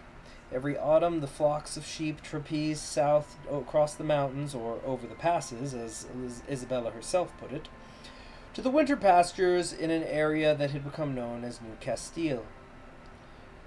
This was presided over by ancient Toledo, with its magnificent churches, converted mosques, and synagogues that jointly symbolized centuries of religious coexistence in Spain. Further to the south and west lay booming Andalusia, with its fertile plains, Atlantic ports, and the country's biggest city, Seville, as its thriving capital. Far off to the east lay the thinly populated frontier land of Murcia, which provided Castile with borders on the ports of the Mediterranean. Extremadura, on Castile's western border with Portugal, also owed much of its character to its own frontier status. Across the varied and often rugged landscapes of Castile, from the green, damp northwest to the arid desert-like southeast, Isabella's violence was directed against those who opposed to her usurper's coup, challenged royal authority, or threatened the purity of her kingdom. Religious and ethnic cleansing saw thousands burned, tens of thousands expelled, and they kicked me from the faction again, because Church is an ass. He's an ass. He's an ass. What am I reading? Hey there, you must have come in late. I'm reading Isabella of Castile. I have to read it this weekend. Let's see here. Let's get that unemployment assistance. I don't know how. Is anybody unemployed? I'm scraping the barrel.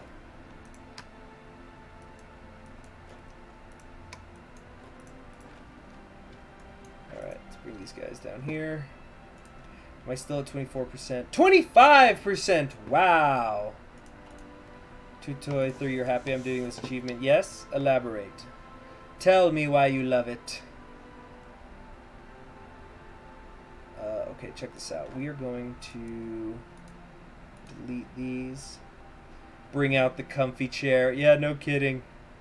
No kidding. I do actually have a new comfy chair.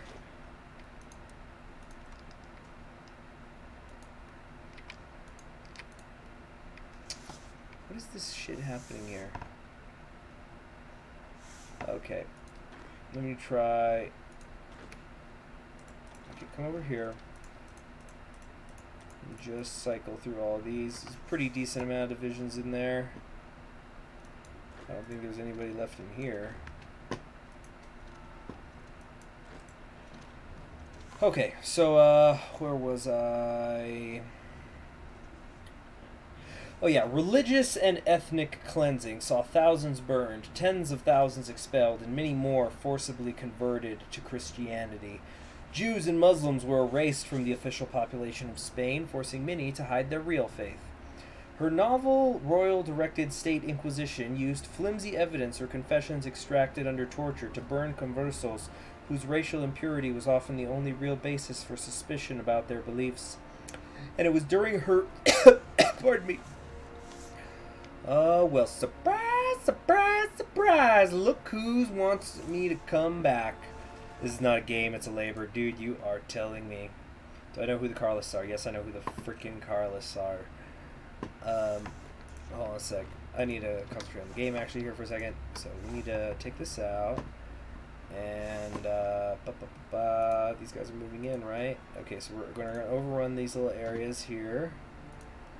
And then we are going to turn our attention fully to the west. Why am I not playing Kaiserreich? I'm achievement hunting, dude. And it's alright, and it's going on. We're gonna bend down. Oh, the Spanish Inquisition. I believe I already have the Spanish Inquisition achievement. Let me check that though. Where is it? Do I not? Here we go. Yeah, nobody expects the Spanish Inquisition as national Spain annexed the Spanish to take Paris before the Germans. So I do have that that achievement. All right, where was I? Something about the Conversos. Yeah, and it was during her reign that Christian Spaniards with a Jewish bloodline began to find themselves formally categorized as second-rate subjects. These are terrible acts by the morals of today, but were widely applauded in a Europe which looked scornfully upon Spain's mix of religions. Many wondered why it had waited so long to do what they themselves had done centuries before. Let's see here. Let's come here and here. And here. Is that it? I think, are all the armies themselves destroyed yet? No. Still looking at this. Okay, so here's what we got to do to make this go faster. We're going to have these all come over here. Or yeah, let's get one of you come this way. Like this. And the other one's going to go clockwise. Why is there only one blue division there?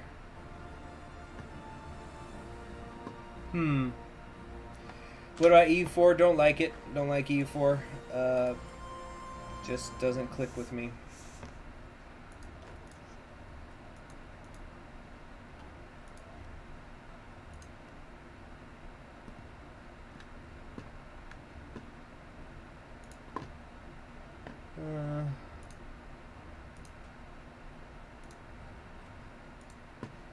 WR is just being so annoying today.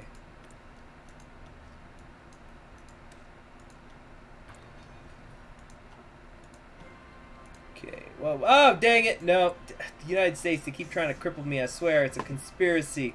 It's a conspiracy. Let's modify it. Cancel that. There we go.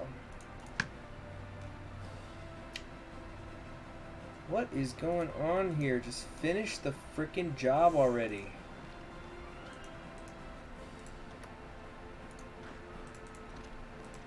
You come south like that. Okay,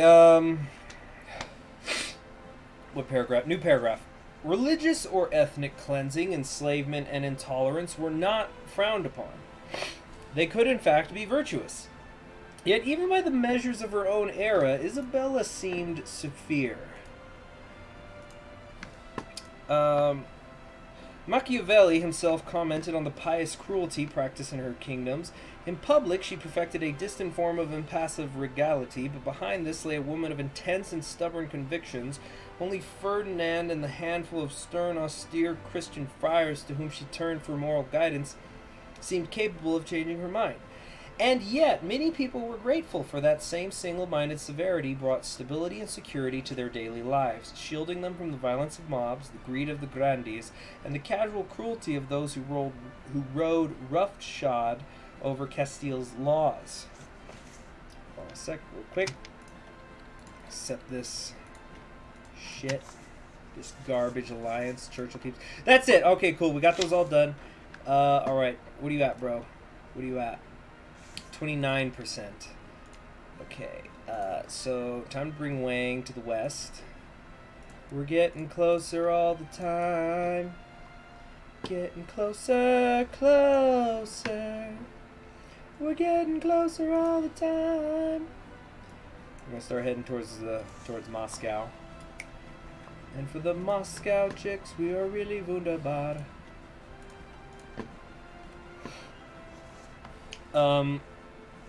Isabella's calm exterior hid not just a strong will, but also an elevated idea of her place in history, and a desire for lasting fame that drove her ambition far beyond the traditional frontiers of Castile. Do I have a cold? My nose has been a little runny. Ships from neighboring Portugal were already nosing their way deep into the Atlantic and south down the coast of Africa.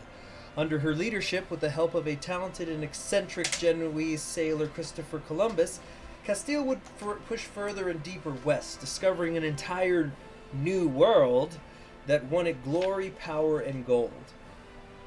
They also wrought a fourfold increase in the geographical size of what would eventually be termed Western civilization, and helped provoke a tectonic shift in global power. It was in many ways the miracle for which embattled Christendom had been waiting. All this was achieved in part because Isabella began the process of imposing what other princes and monarchs across Europe were also battling to install: a new kind of royal dominance that reduced the political power of feudal lords and handed more to a new class of loyal, independent royal bureaucrats.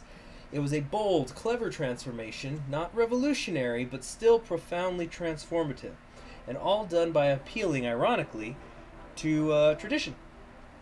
In her desire to draw as much power as possible to the crown, a precursor to the absolutist monarchs of later centuries, she saw eye to eye with her husband Ferdinand, whose lesser kingdoms of Aragon eventually gave them joint control over most of contemporary Spain, although this kind of rule was much easier to implant in Castile.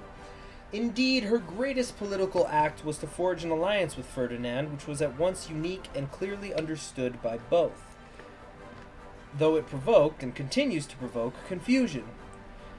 Some people may be astonished and say, "How? Are there two monarchs in Castile?" asked one befuddled visitor from England writing in French. "I write monarchs because the king is king on account of the queen by right of marriage, and because they jointly term themselves monarchs." Ma Hongbing got wounded. What's my favorite country to play in base game Hearts of Iron 4? Yugoslavia, even though it pisses me off constantly. Alright, get advancing, everybody. Yeah, even though if I'm ever going to do the huge Yugoslavia achievement, it's going to be like a freaking world conquest, but I think Yugoslavia is really well put together. Oh, ooh, big yawn. Hold on a sec.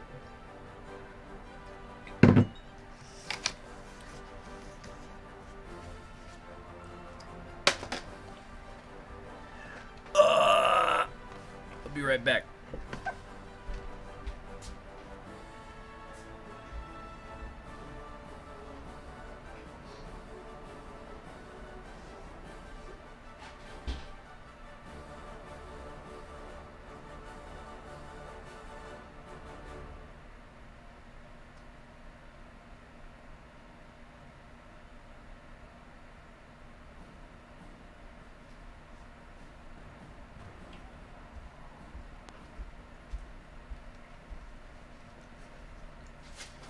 Damn it. Hold on a second, I'm looking for something. Here we go.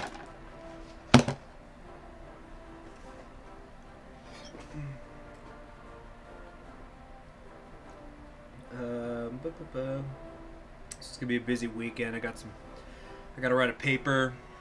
What is it? There should be a Spain tree in this game. Oh, I totally agree. Alright, there goes Republican Spain. Oh, so that means the Soviet Union is the only major power again. Alright, but, okay. Now we're in the faction again. Okay, wait a second. 1, 2, 3. 1, 2, 3. Okay, so which direction I go in doesn't really matter, but I'm scared of France capitulating again, so we're gonna go with the light cruiser.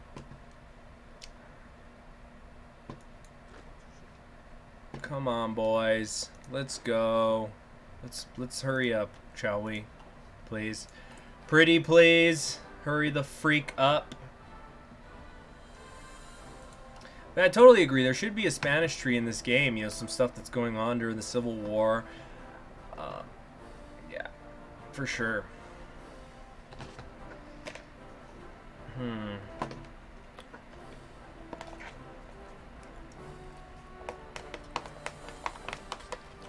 Yeah, so, anyway. The work I was saying I have to do. One of the classes I'm taking, we're studying how law and society have interacted. You know, down the years. And so we're talking about thousands of years of history. We're talking about, the Aristotle, Cicero, more modern, kind of people closer to us as well, though, like Oliver Wendell Holmes Jr., you know, St. Thomas Aquinas, on and on and on. But anyway, so we're studying all these legal theory thinkers, right? And in class, so I gotta sign this paper. I need to pick 2 of these, like, law and society philosophers, theorists, whatever you want to call them. I guess theorists would be the best word. And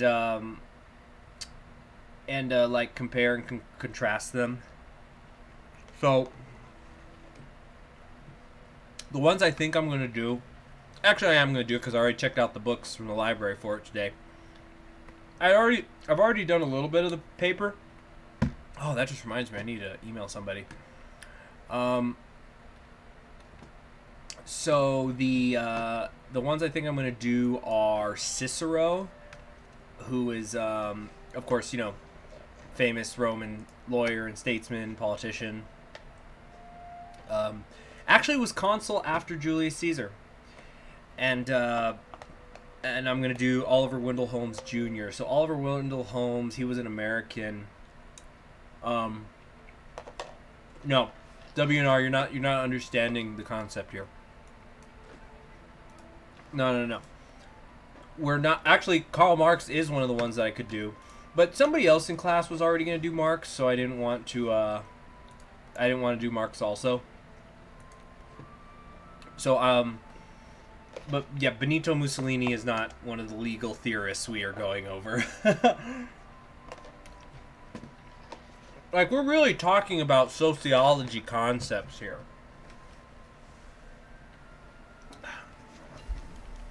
Another guy got sick. Hold on a sec. How's he doing? Is he in the 30s at least? Yes, he is. 31% and counting. Feeling good, feeling good.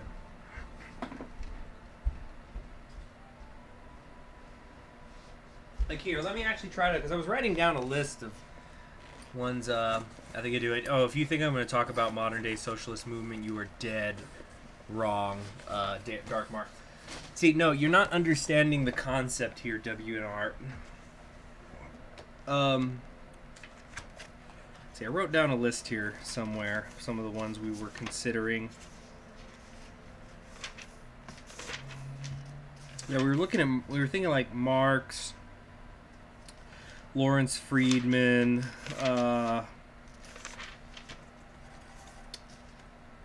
let's see, frickin', where's the damn list?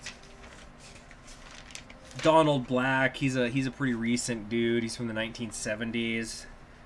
He wrote The Behavior of Law. So Donald Black's theory, for example, is that the law is because it's all about the concept. Let me put it this way: it's thinkers who were thinking about and answering the question, what is the law? That's like the central concept here, right?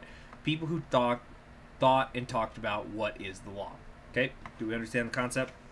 So for example, Donald Black, he was a sociologist in the 70s who said that law is governmental social control.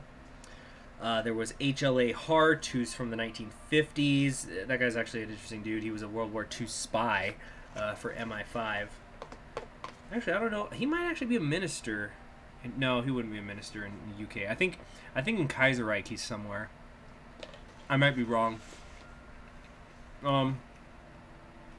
So like H.L.A. Hart, he said in his book, The Concept of Law, that there's primary laws and secondary laws. Primary laws are okay. So like this is high level stuff. Yeah. So it's like I'm trying to compress it in like a digestible way. Basically, primary laws are laws that say that what you can and cannot do. So like that means here's the speed limit. Don't cheat on your taxes. Things like that. Then there's secondary rules in the law. That's a secondary law. So those are the rules about the rules. So like rules on how a court works, how the legislative works, how many votes does the legislator need for something. So that's a secondary law, or basically. And so like law is where the primary and the secondary come together. So yeah, you had like Donald Black and Art, but there's also, Aristotle. I already brought up Aristotle, Cicero, St. Thomas Aquinas. There's Jeremy Bentham, Caesar Beccaria. So that's what I'm talking about. As far and so like and like we also were given the option to choose, like, because the professor said we could like pick any two. They could be people who had similar ideas. WR, you know what? Get the fuck out of here. I'm glad you're leaving. You're being so freaking annoying today.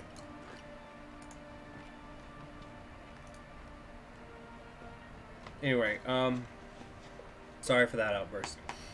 So like you've got like the naturalists, the people who believe in natural law. So I'm gonna talk about that through Cicero, because Cicero was all about the natural law. But so was Aristotle, so was Thomas Aquinas. So they're the people who are like all about universal truths and things like that. And they're the people who said, like, if a government has laws that like violate these truths, like let's use an extreme example. If the government said murder is legal, then that's an invalid law. You get it? But then you've got like the formalists. They have a few different names. Some people call them the formalists, the positivists, the analytists. So that's like Austin and Kelson. Things like that.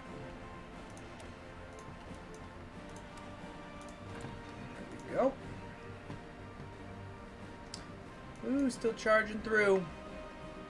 Keep it coming now. Keep it coming now. Just at 32% now. So yeah, anyway, so the two that I'm going to be doing as I started to say earlier, is I'm going to do my paper on Cicero and on Oliver Wendell Holmes Jr.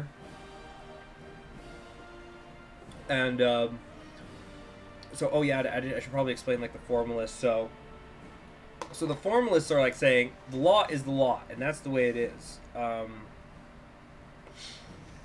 And like your morals don't come into it. So, for example, one argument you can use on like the positive side is say like, okay, we say that killing is bad. Everybody would say that killing is bad, right?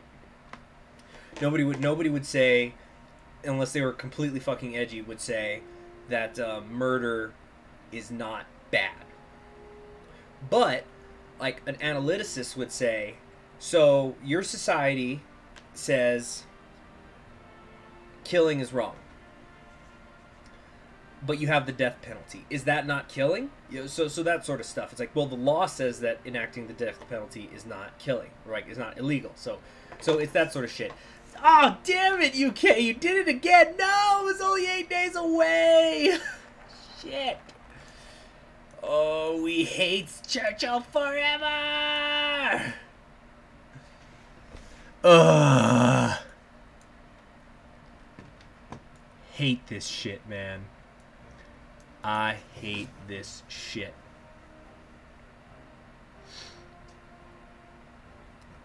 Hold on a sec.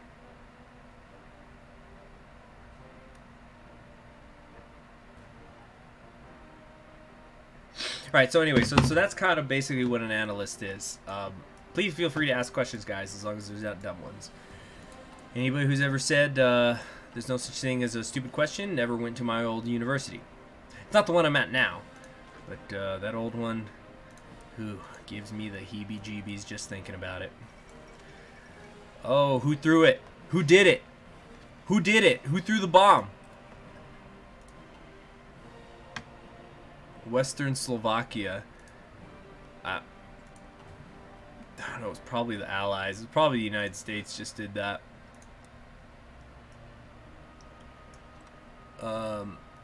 Okay, wait a second here. Okay, delete that. And then we're gonna bring you guys over here like this. No, not quite actually. Let's bring it up a little more like that. Stop that. Okay, so we're gonna bring this up, and I know we've got some spare divisions out here. We're gonna put you over here. Something like that. Damn it! Something like this.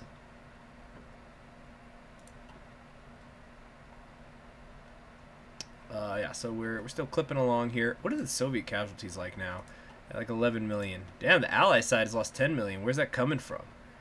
1.3 from France, 1.6 from Italy, 2.4 from the United Kingdom, 3 million from the United States, and I've got about 700,000. Right. So, so yeah, Cicero is all about the natural law, and I'm pretty sure I don't have to explain who the hell Cicero is to you people. But Oliver Wendell Holmes, he, you know, the more I learn about him, it's like, geez, this guy was the American legal mind. Like, I think Wendell Holmes is going to be getting looked at in like a few centuries. People will still be looking at Oliver Wendell Holmes.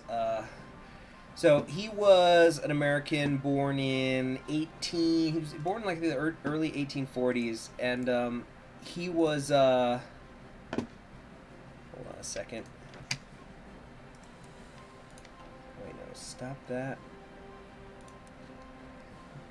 I want the offensive line to go up there instead. Come on. Screw it. Just screw it. Just go. So, anyway, and he graduated from Harvard, and as soon as he graduated from Harvard, they freaking wait a second.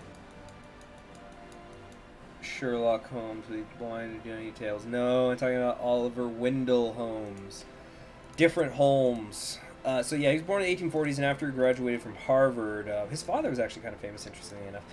But he enlisted and got commissioned as a second lieutenant in the Army of the Potomac right when the Civil War started. And so he did his 3-year enlistment, and this guy, Oliver Wendell Holmes Jr., in an era where, you didn't have the antiseptic shit, he gets shot 3 times on 3 different occasions. It was at the Battle of Bull's Bluff, I think it was. Do they have the same? He was shot at Bull's Bluff, and Antietam, and Fredericksburg. So he survived all of those. Unbelievable. Truly, he was the GOAT. So then he finishes up his term of service during the Civil War. Civil War ends a little bit afterwards, like a year later. And he decided to go to law school. What are these battles? They're battles in the American Civil War. So, like, the 2 big ones, really, are Antietam. So Antietam was, and still is, the bloodiest single day in American history. Gettysburg is not considered the bloodiest because Gettysburg technically, Gettysburg took place over 3 days. And, there was other bad ones, too. There was, like, Cold Harbor, but Cold Harbor didn't really take place all day. But Cold Harbor was probably the fastest amount of time people have died in American history. I think, like, 6,000 men died in 20 minutes. That was, like, some World War I level shit going on. Yeah, so he survived Antietam, and he survived Fredericksburg, which was another just massacre, at least on the Union side. So yeah, he managed to get through both of those. Injured but alive. Wounded but alive, I should say. Which, as I said before, also is pretty damn spectacular and amazing that he did that. Oh, Anthony, shush. I don't want to hear it. I just don't want to hear it right now.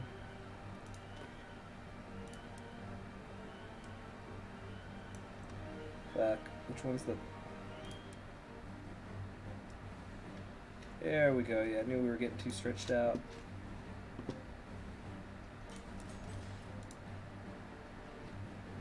Here we go.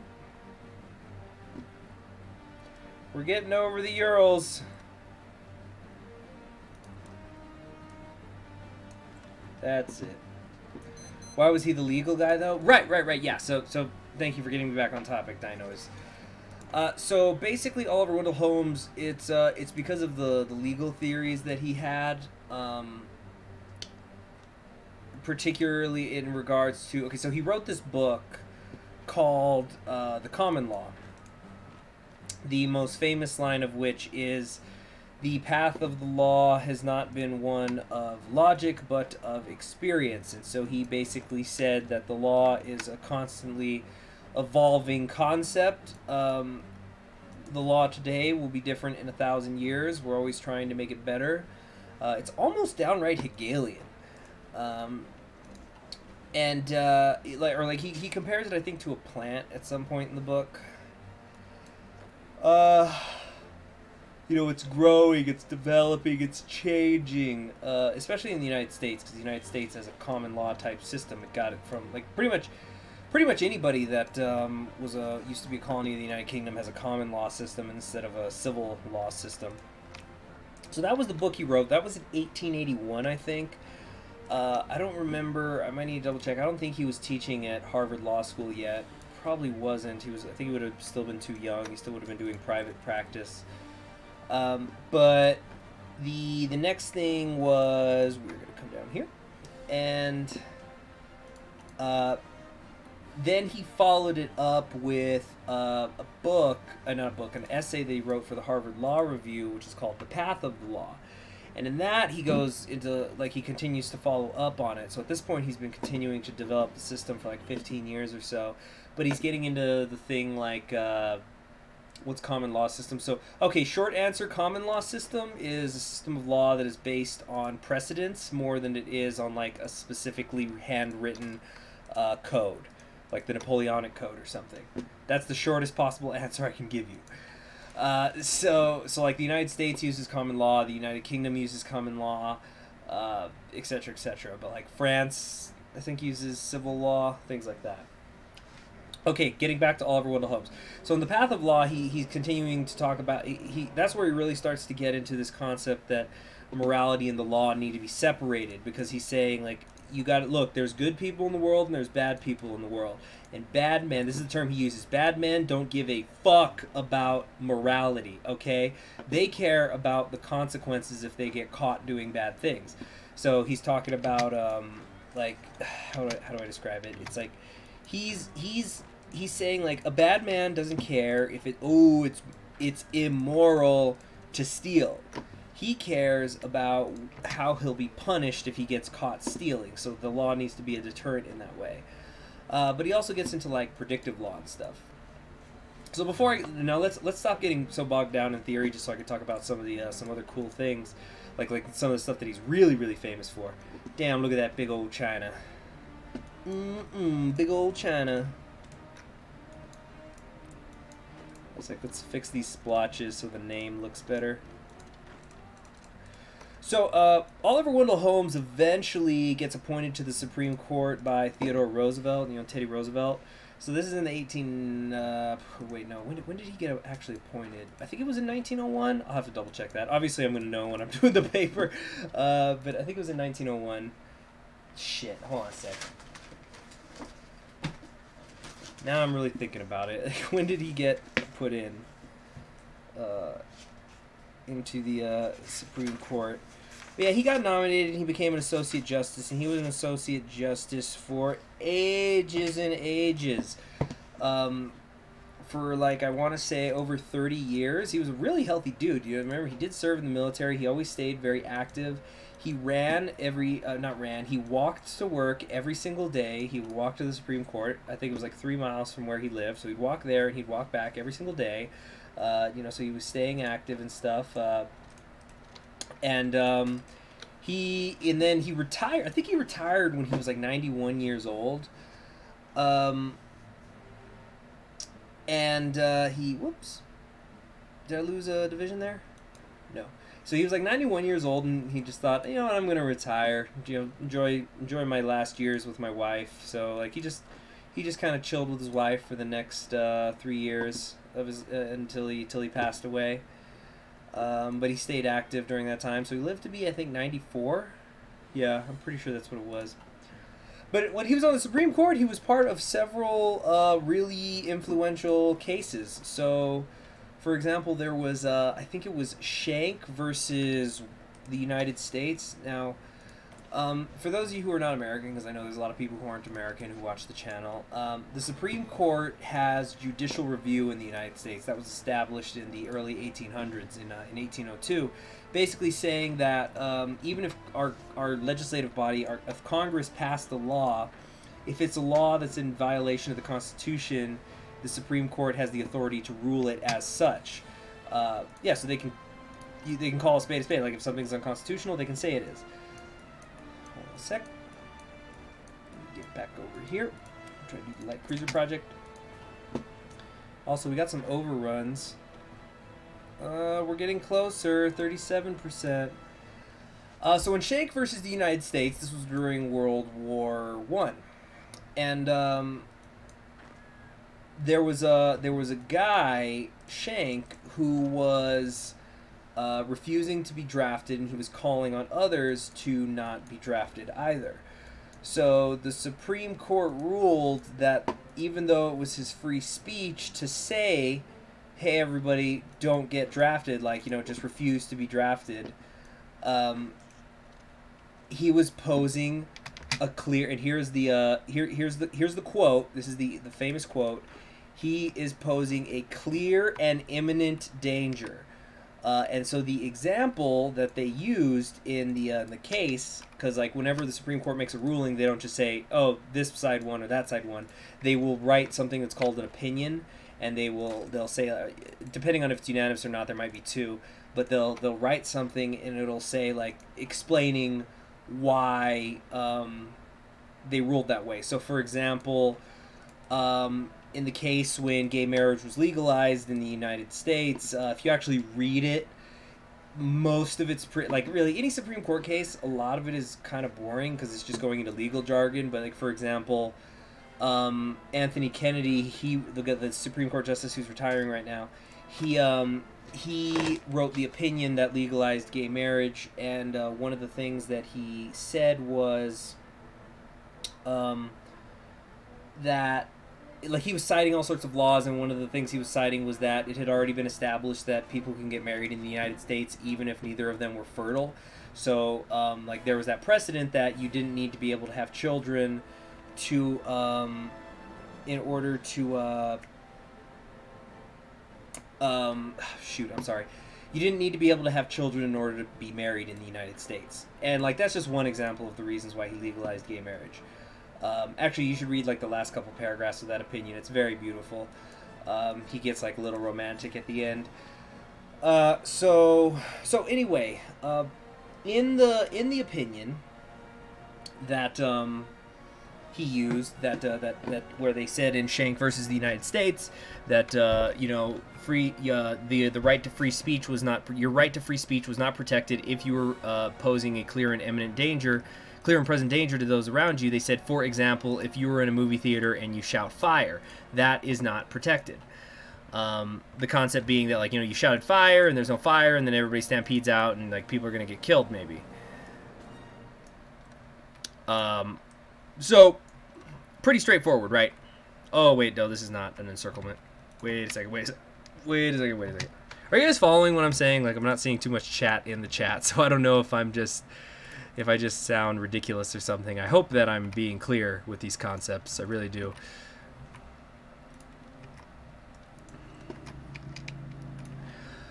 Okay, so if I remember correctly, Schenck versus the United States was a unanimous decision. Every single one of the judges agreed on the ruling. Then, a little bit later in the year, there was another case that was in regards to the war that was going on. Well, I think, so this one was called Abrams, Abrams versus the United States. So in this case, there were these Russian immigrants. They'd been living in the United States, and so they were from Russia, and they had moved to the United States. Now, at the time, the Russian Civil War was going on. And the United States was intervening in it, which incidentally is never taught in American schools. They never teach. Like, you can go through, like, even get a bachelor's degree in the United States, and you will probably never learn that the United States was intervened in the Russian Civil War. I don't think there's a monument to it in the whole country. I could be wrong, but I'm pretty sure there isn't. Anyway, getting back on track. So these Russian immigrants, they were angry that the United States was intervening in the Civil War. So they were distributing pamphlets calling on factory workers to go on strike and not build munitions because those guns were going to be sent to Russia to aid in the intervention. How were they involved? Like, there was literally American troops on Russian soil. That's how they were involved. So the pamphlets were calling on people to strike against this intervention and not build weapons.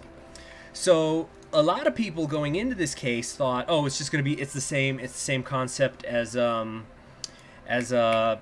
Schenck versus the United States. They're posing a clear and present danger because they're calling on people to not build guns, and the court did rule that. However, and so, like, these guys were actually sent in prison. I think they got like 20 years in jail for this.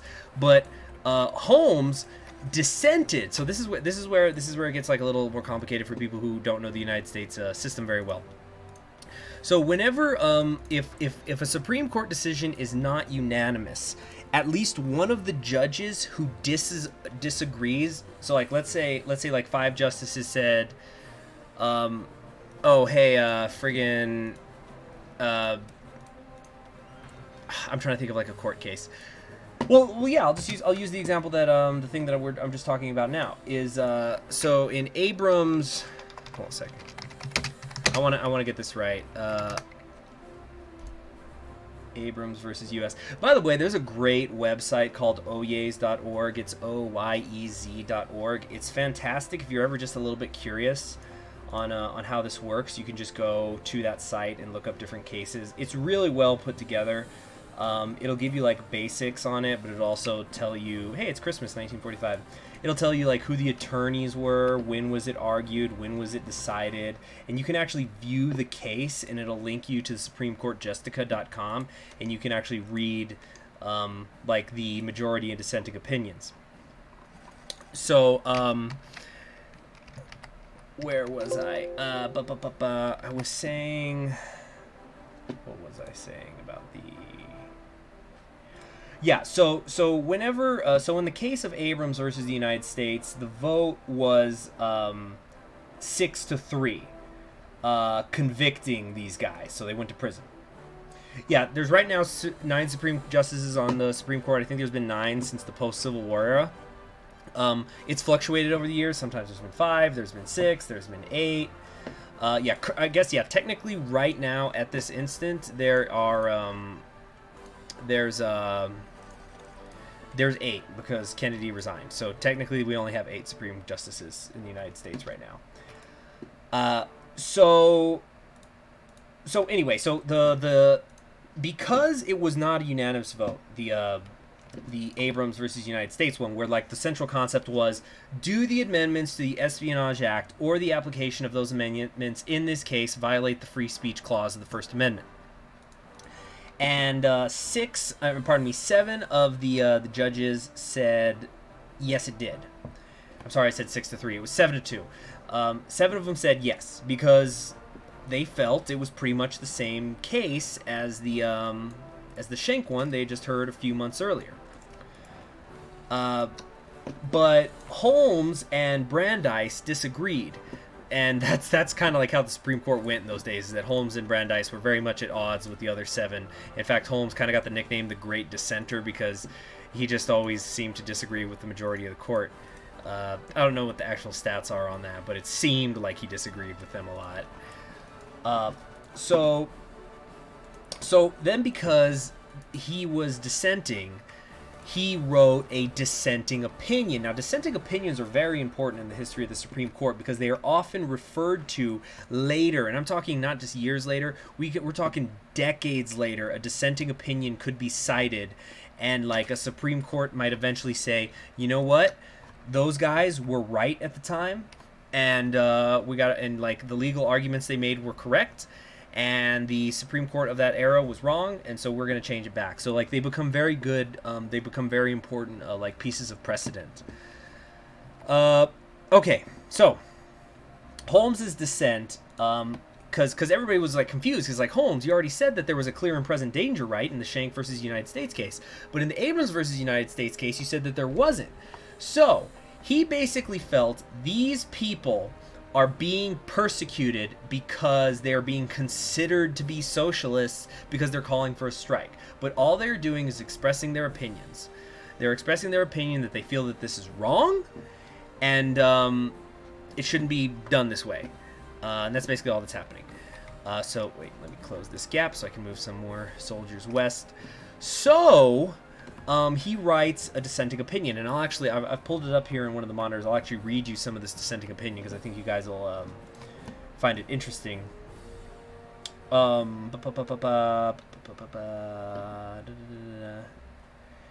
was it? Oh yeah, because there's like some good sections in here. I'll read you this one paragraph. Persecution for the expression of opinions seems to me perfectly logical.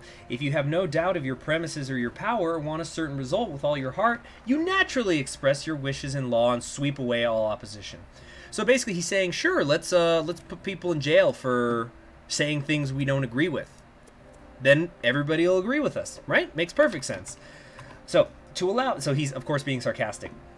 To allow opposition by speech seems to indicate that you think the speech impotent, as when a man says that he has squared the circle, or that you do not care wholeheartedly for the result, or that you doubt either your power or your premises. But when men have realized that time has upset many fighting faiths, they may come to believe even more than they believe the very foundations of their own conduct, that the ultimate good desired is better reached by free trade in ideas. So, like, you know, the concept of the free market? He's talking about a free market of ideas. So he's saying, like, look, isn't the concept of the free market that if, like, we let everybody do what they want, the best will win? So how about ideas? Shouldn't, like, philosophical and legal ideas be the same way? If something's good, then people are going to follow it. And if it's bad, they won't. So why do we have to suppress people who believe in something?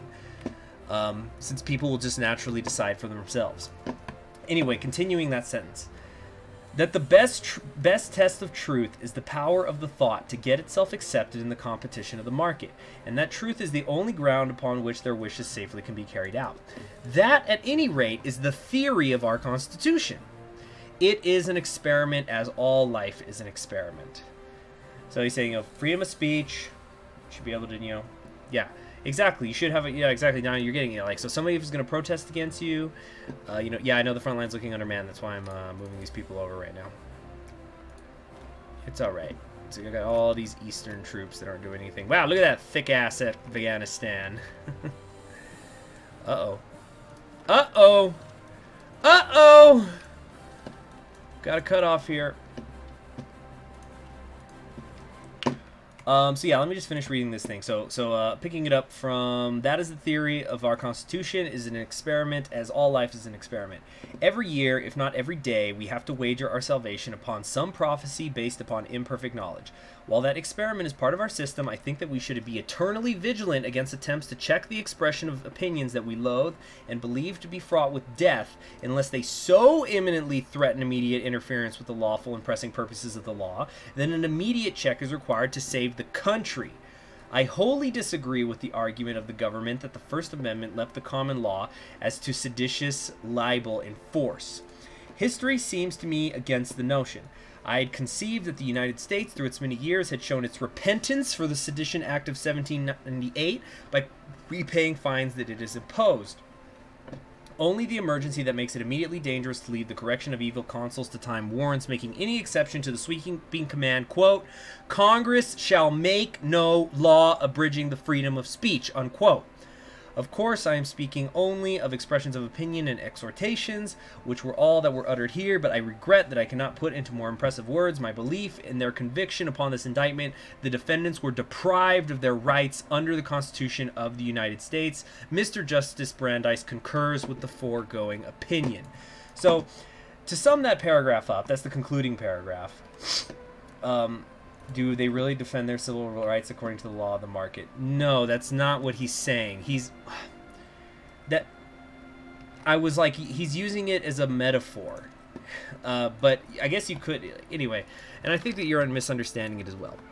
But the point that Holmes was trying to make there is like, look, the reason why I said those other guys who were dodging the draft were trying to, they deserve to be convicted is because what they were talking about was something that was a clear and present danger to the country as a whole. The country could fall if the military isn't strong enough. What they were protesting was an intervention in a different country that did not have any immediate effects on the United States. And so, don't worry, get your lad shit out of here. I'm putting you on timeout. Yeah, get the fuck out of here. Oh, I was just pretending. Get the fuck out of here. So, didn't mean it, lol, trolled you, didn't mean it, bro. Whoa, having opinions? That's not memeable. Anyway, so the point that he's trying to make is like, look, I said the guys in Schenck versus United States, they needed to be convicted because there was danger with what they were doing. These guys were fucking distributing pamphlets. Nobody's gonna die from pamphlets being distributed. And because we threw them in jail for doing that, their constitutional rights have been violated. So that's what he felt. Unfortunately, the rest of the, hey, you know, maybe you're somebody who thinks he was wrong, but like, unfortunately for the defendants, they didn't agree. No, most of the other justices did not agree with Holmes, so they went to prison. Hold on a sec. Let's move these over. Let's see, First Amendment. Oh, I'm sorry. It's right to free speech. I just put him in timeout. That's all I did. He was posing a clear and present danger to himself. let's see here. You know, it's funny that you say that, though, because, like, if I had a nickel for every time I've had, like, unironic Nazis watching my stuff, because, you know, I'm playing Hearts of Iron 4, so of course they're there. I'm not saying that everybody is who plays Hearts of Iron 4, but it definitely is a significant portion of the population. So they, like, they'll come on and they're all about fascism and authoritarianism, and the minute I start putting people in timeout, they're like, but my free speech! You can't do that!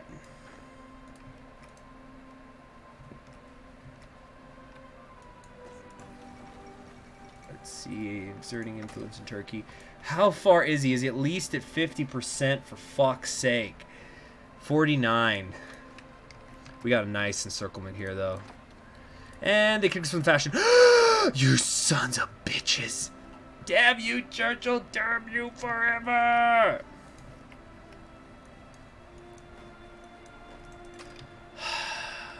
Damn. Damn, damn, damn. Okay, let's try to hook under here this way. So yeah, so to end a super duper long story, that is what is this? Iraqi People's State is pushing south. That is freaking Oliver Wendell Holmes. So he's one of the two guys that I'm going to be writing this paper on. The other one being Cicero. Okay. What else was I going to do here? Let's see, I'm trying to think what else I got to do. Let's see, I got to send that paper. I need to email somebody something today. I need to study for exams I got next week. Am I still mobilizing? Look at this. I'm at like 61.13 million, and I'm still mobilizing. Isn't that crazy? Oh, come on. Pin some here. Pin some here. All right, did that encirclement get me to 50? All right.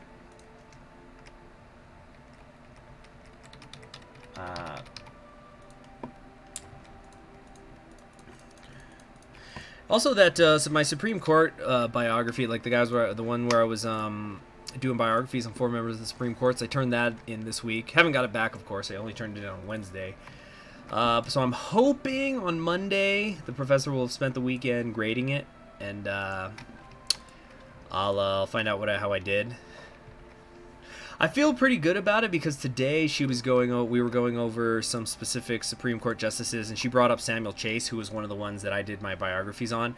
And one of the things I was talking about in the paper was how, like, he was the most, if not the most, one of the most politically active Supreme Court justices of all time. Incredibly political dude. And so when she was going over him today, Salmon Chase, by the way, this is a guy, he was Lincoln's Secretary of State, Treasury, not State, he was Secretary of Treasury before he became a Supreme Court Justice. She mentioned in the lecture, like, Samuel Chase, the most politically active Supreme Court Justice of all time, and I went, okay, good start. So at least, like, she's agreeing with me, or like I guess I'm agreeing with her. So, like, that's a good sign for my grade, basically.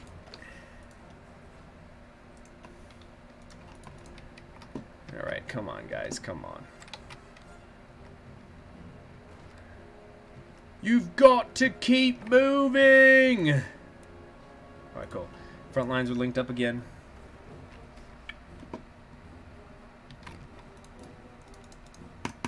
Am I in college? Yes, I'm actually at university. I'm hoping to get my... I transferred universities. I went to this different one I'm trying to get my master's degree from. Come on, for fuck's sake. The United States is going to hit Moscow and cock this all up for me.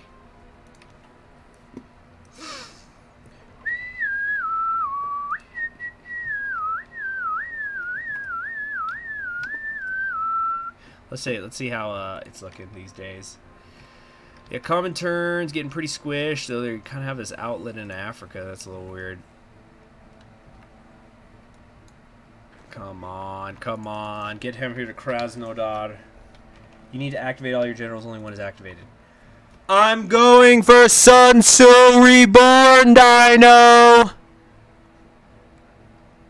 Why did I transfer? Because I hated my old university. I used to go to the University of Texas at El Paso. It's a shit university. It's garbage. It's absolute trash. Their administration is terrible, and it's a fucking tragedy because they have some amazing, amazing professors there who are just caught in the bullshit. Yeah, UTEP is a shit school. It's a shit institution. It used to be great. It really did. But I think it's been good since it was called Texas Western. It hasn't been called Texas Western since the 60s. You know, there's actually a funny story, dodging bullets from Juarez. Man, get the fuck out of here, dumbass. The violence from Juarez doesn't spill over into El Paso. Or is that supposed to be Le Epic Troll? Got him. I was only pretending to be stupid. Let's get some construction engineering going. Come on now. Or am I working mostly on repairs? No, I'm building infrastructure. In fact, I'm timing you out for that stupid comment.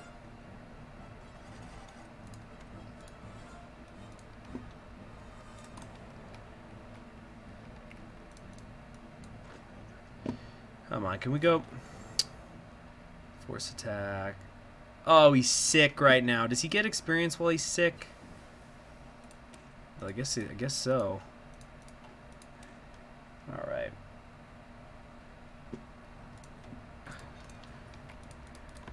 Okay, I'm gonna get a little more water, and then I'll tell you guys a funny story about how UTEP is so shit.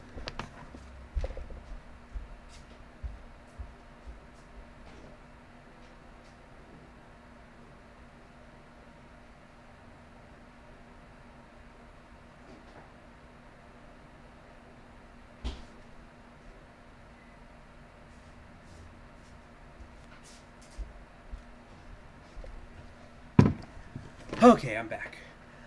Let's see here. Looks like I actually need to send out a message to some people.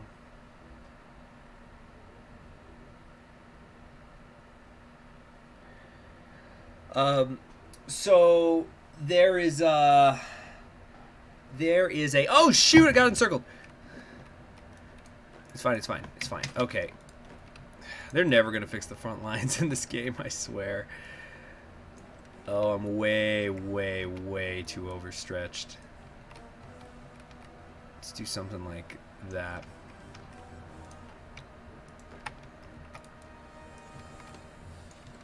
Okay.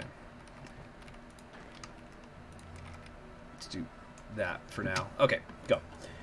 So, oh, shit. How am I gonna break out? Okay, let's break out here.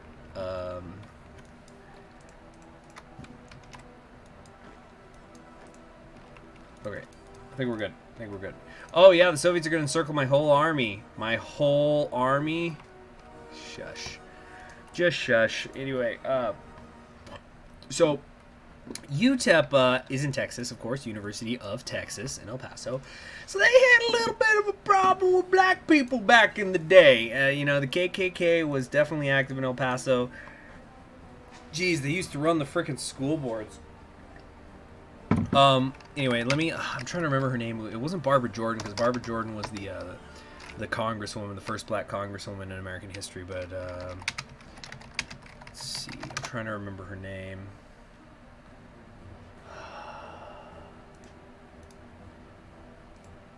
I'm trying to find the history of that, and let's see, we're going to Barbara Lee.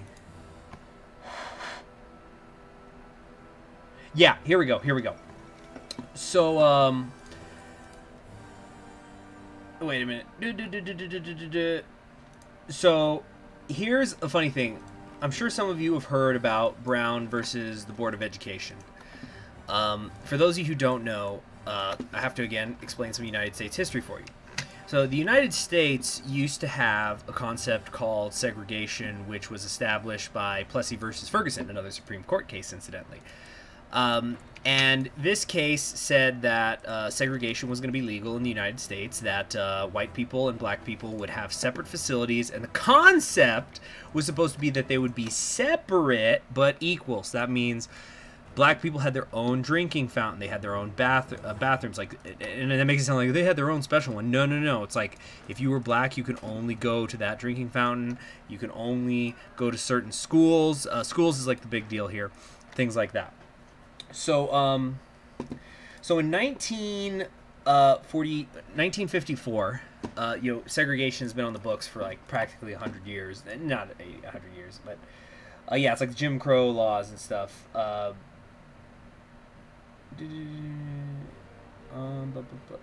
sorry, I was reading the comments. Yeah, it's like apartheid. Think of it like that. So that used to be the law in the United States.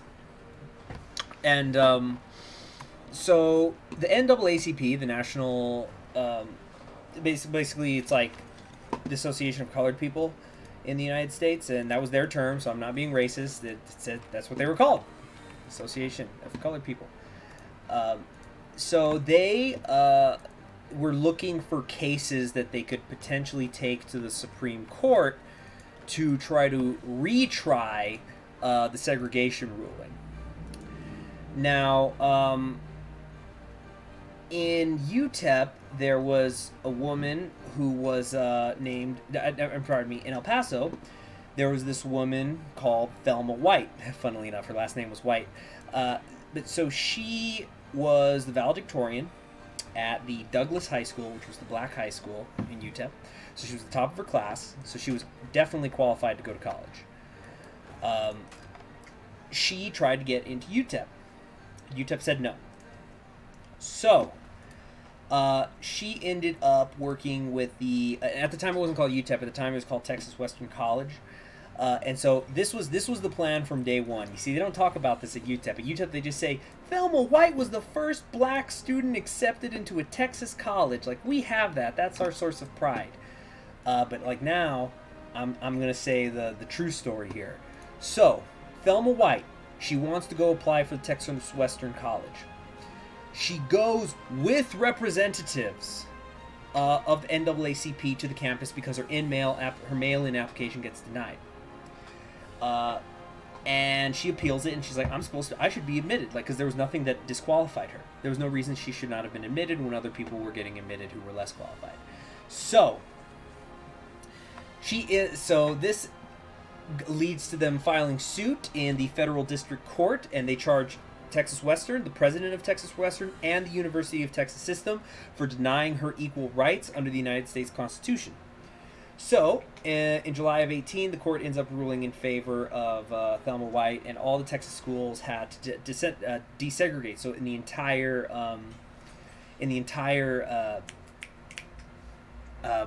state, there was desegregation because of the Thelma White case. And then she gets admitted in Thelma White, that is. Here's the funny part. While she was appealing, because she's like, these fucking racist people don't want to admit me, she instead, for real, actually enrolls at New Mexico A&M College in Las Cruces, which was UTEP's big rival and still is to this very day. So that's the part they don't tell you about when you attend UTEP. They don't tell you how, like, they'll just say, we had the first black student admitted to our college in Texas history. But they don't tell you how she never spent a single day in a Texas Western or UTEP classroom. Because even though she was fighting the legal case, that was for reasons of proving that that segregation had to end. And it was, yeah. So yeah, I think I've made myself clear and I'm just babbling now. But, like, yeah, you guys are understanding the point here? 60%. See, how's my computer doing? Damn, it's getting freaking hot. Are the Soviets encircling me through Kazakhstan? Well, hell's bells, I guess they are. We'll contain it.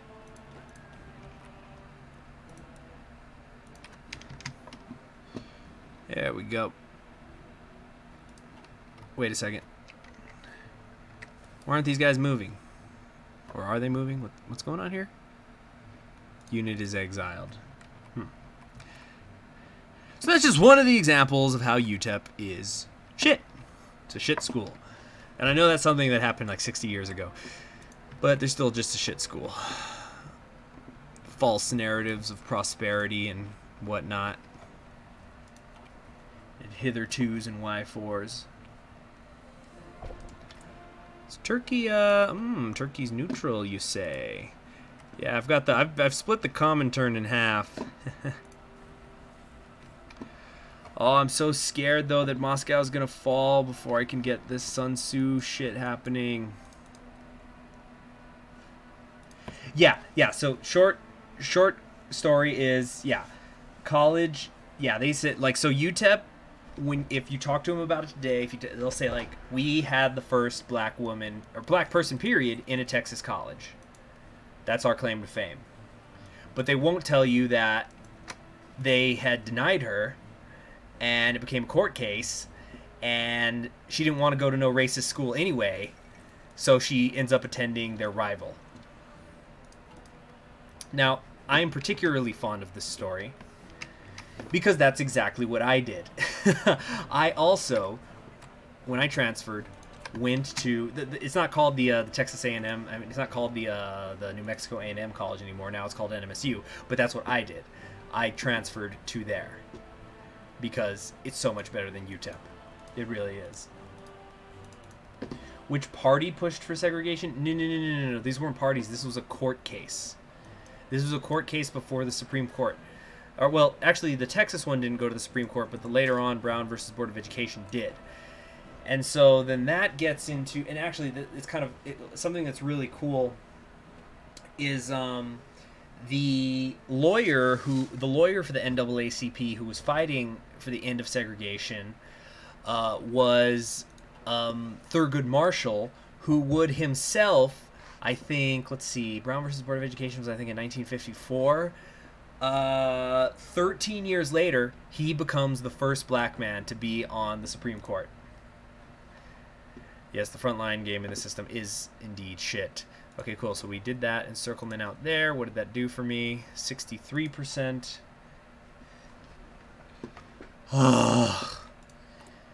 It never ends.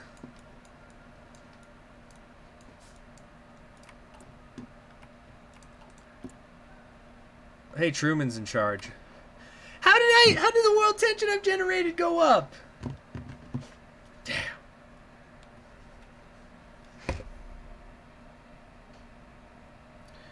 Okay. All right, I haven't sent that message I needed to.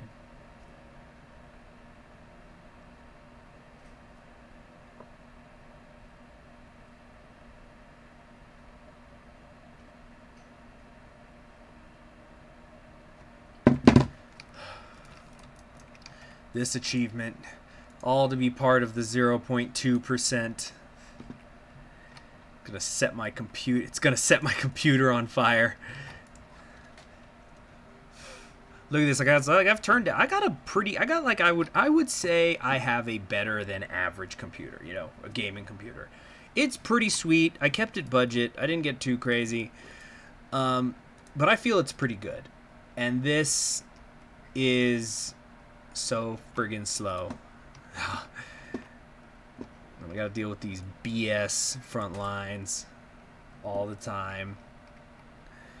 You know, I think we actually just gotta stop pushing forward for a little bit because these front lines this front line's just become a complete mess.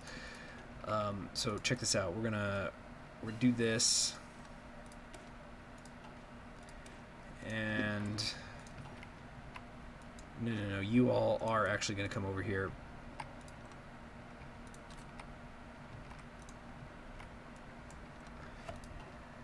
Bulgaria joined the Allies? No. Thought they did. Who's my favorite president besides Trump? Oh, like, that just reminds me. I need to tell y'all guys a story about Trump. Wait a minute. We might have an encirclement here. We could take advantage. Oh, there's not very many divisions here. I was going to say I could take advantage. Push. Wait a second. So there's this guy in my World War I class. He has just been annoying the absolute crap out of me. He's always bringing in like this modernist bullshit and buzzwords and things that have nothing to do with World War I. And it's clear, like, it's not about World War I. It's all about these are words I learned on Reddit. And The professor finally got him to stop when, like, in the same day, he first made a reference to gaslighting, which was not actually gaslighting. He called something gaslighting that wasn't. I don't want to even get into it. It was so stupid.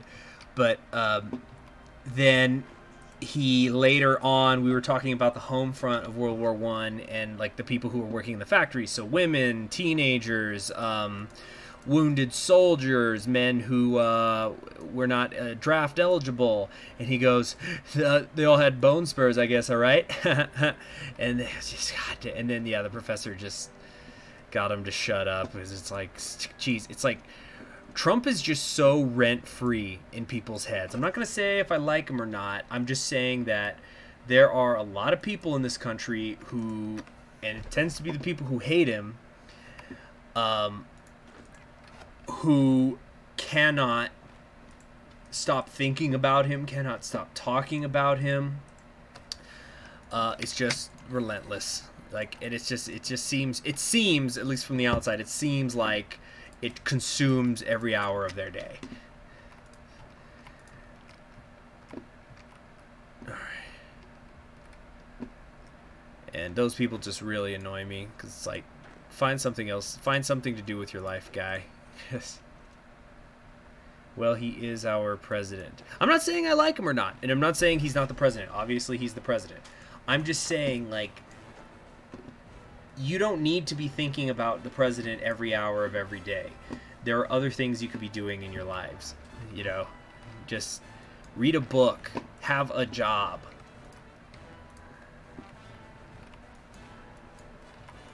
You know, date somebody. Have sex, watch a movie, and it's just like everything's got to be all about Trump all the time with them. And I get it, you know, obviously any president's policies is going to have serious impacts on the country and on sometimes on people's personal lives. But it's just, damn, dude, like do something else.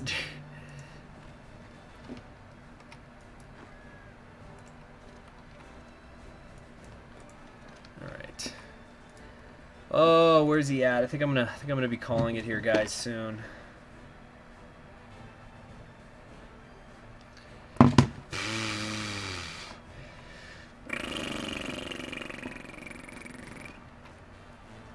Okay, let's go get Sevastopol, Russian naval base.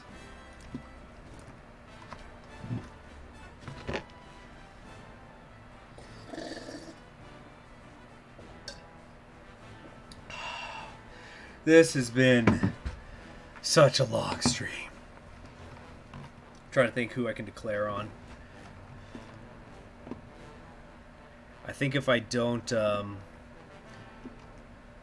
if I do not get it in this war, I don't think it's going to be possible for me to get the achievement. I think that's what's actually on the line right now. Okay. So I seriously need to get some encirclements quickly.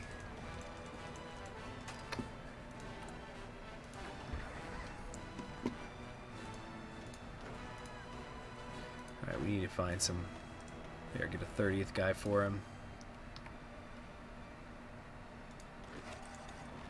We'll come down here, grab this.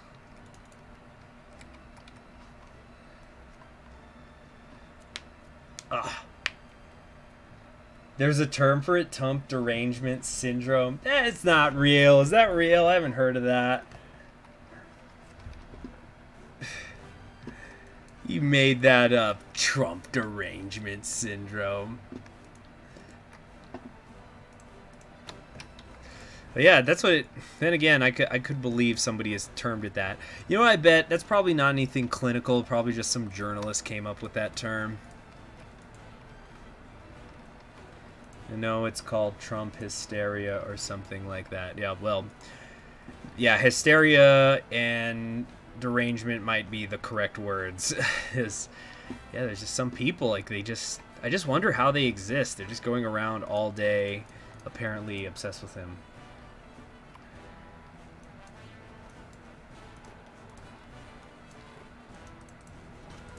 Come on, here we go. And you know what's the worst? When it's like these people aren't even activists. You know what I'm saying? 'Cause sometimes like you'll hear somebody and they have really strong opinions, and I'm thinking, wow, so this person must be like a protester or something, right? Like they clearly do not like this current president, so they must be involved in like the ACLU, or they're supporting a local, it's like their local Democratic candidate or something, because like the midterms are coming up, and it's just kind of, no, they don't even vote. They're just mad. I'm kind of breaking my own rule, aren't I, by talking about politics. And then again, I think this is more me talking about people who annoy me with their political beliefs, when it's like beliefs that are based in just like I don't know.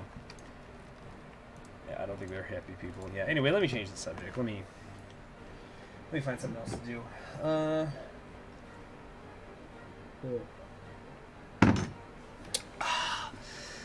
Let's see here.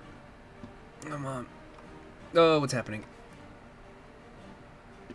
I need to figure out something or other here.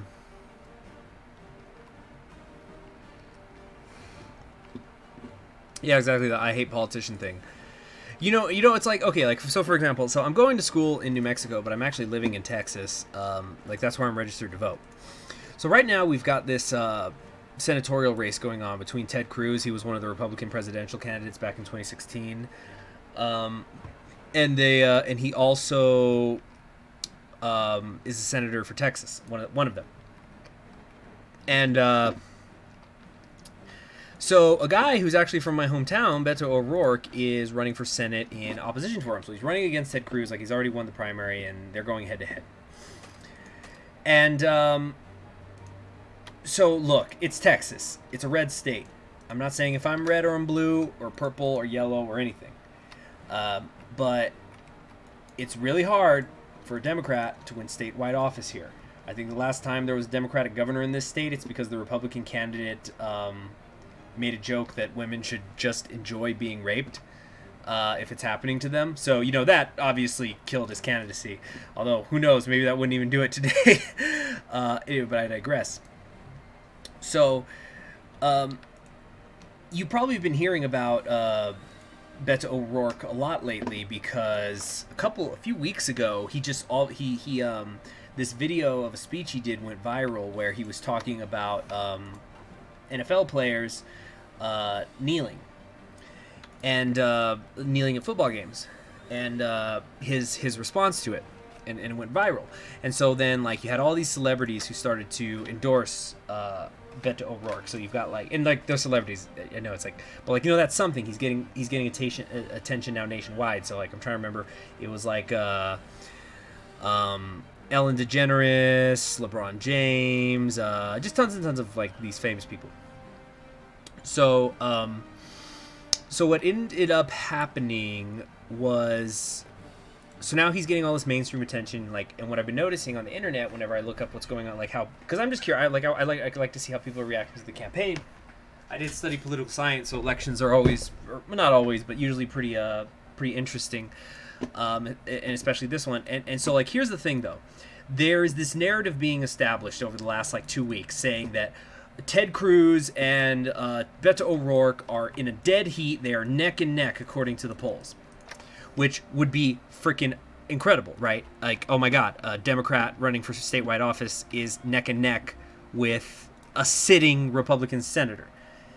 That's crazy, right? Which is why it's a fun narrative for people to say. However, the other day, in fact, I'll look it up right now. But the other day, I looked it up because I was like, really? Wow, they are neck and neck? And so then I checked, and then it said something like it was 34-34. So they each had 34% of prospective votes. Here's the thing, though. I'm sure you don't have to be a genius to understand that 34 plus 34 does not equal 100%.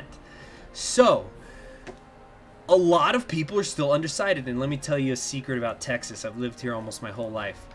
If anybody says they're undecided, that means they're a Republican, okay? They just haven't decided on if they're going to actually physically go vote yet, although they usually do vote. But Texas does have one of the lowest voter turnouts in the nation. So, now I'm going to tell you guys about the last governor race that happened in Texas.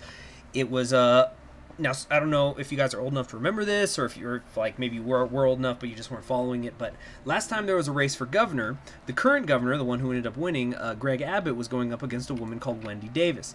And Wendy Davis was this woman who had become a darling of celebrities, had become a darling of liberals nationwide, and everybody was saying like, oh my god, she is going to do it. She's going to turn Texas blue.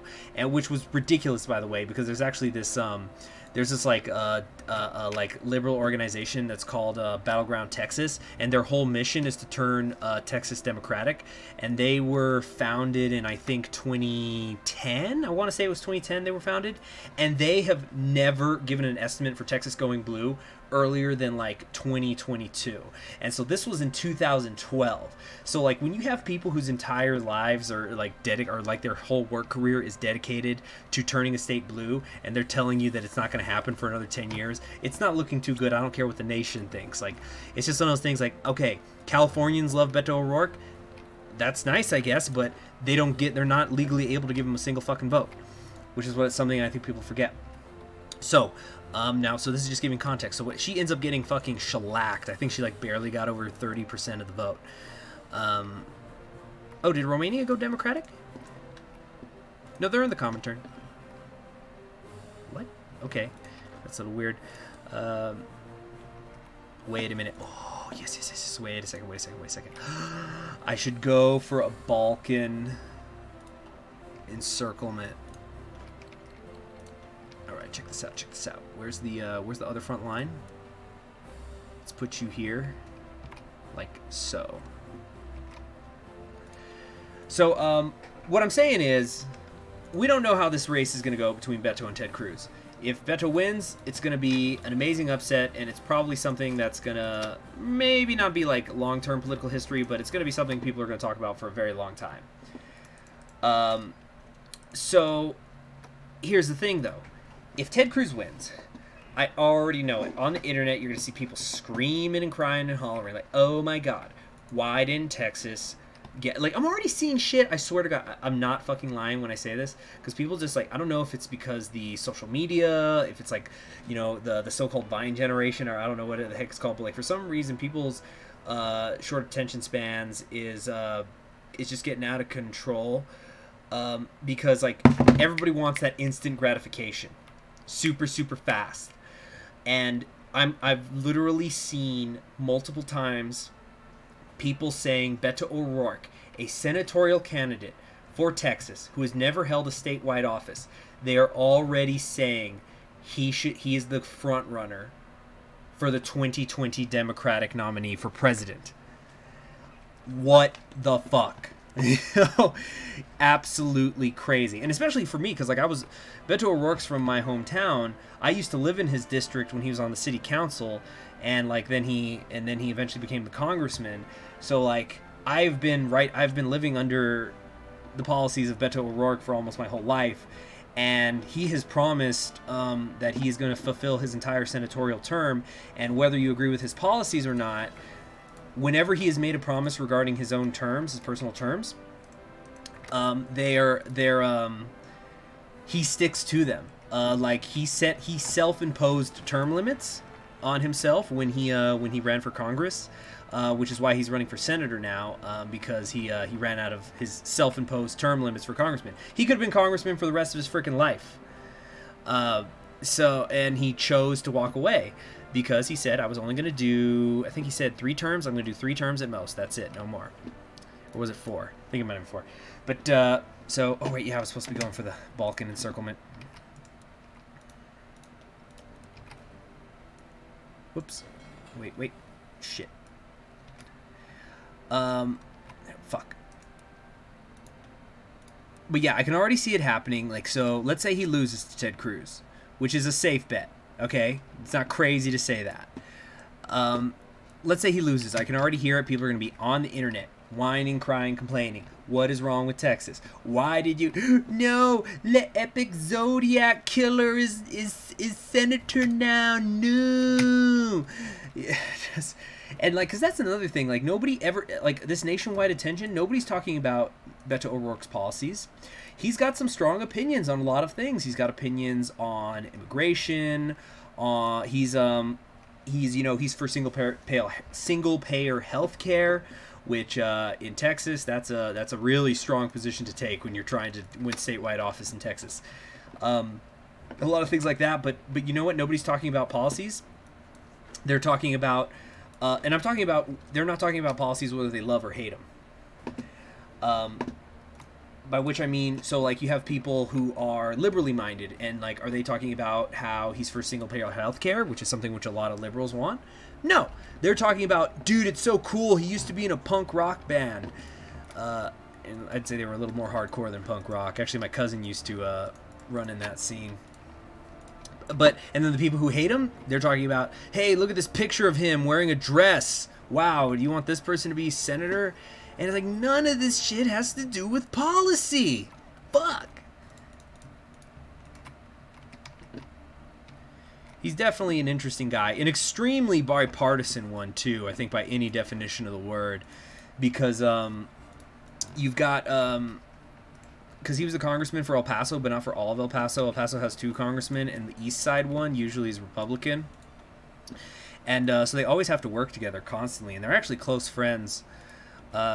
So he's always been an extremely very bipartisan guy. I'm talking about to the point where he's been shunned by the Democratic Party several times. So, you know, there's nuance. There's nuance there with him. Let's see here. So it's just one of those things, like, you know, as somebody who has studied political science, I just get so annoyed seeing the rhetoric. Because it's like, fuck, there's so many interesting... Let me put you this way. The modern state of mass interpretation of politics is like... You go to see Braveheart thinking you're going to see a historical movie about William Wallace, and it's Braveheart. Like, you know, with all its historical inaccuracies. You know what I mean?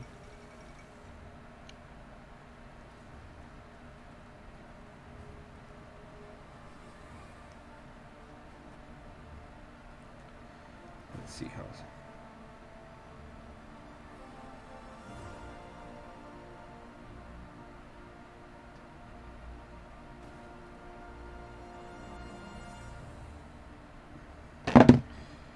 All right. Yes. Okay, so now we're talking about Hillary. You know what? I will say this. Now we're getting into some shaky territory, because, you know, I know that Hey, hold on a second. I gotta mute this. Actually, what time is it? You know what, guys? I gotta go. I'm so sorry. I might stream later on again tonight. You all have a good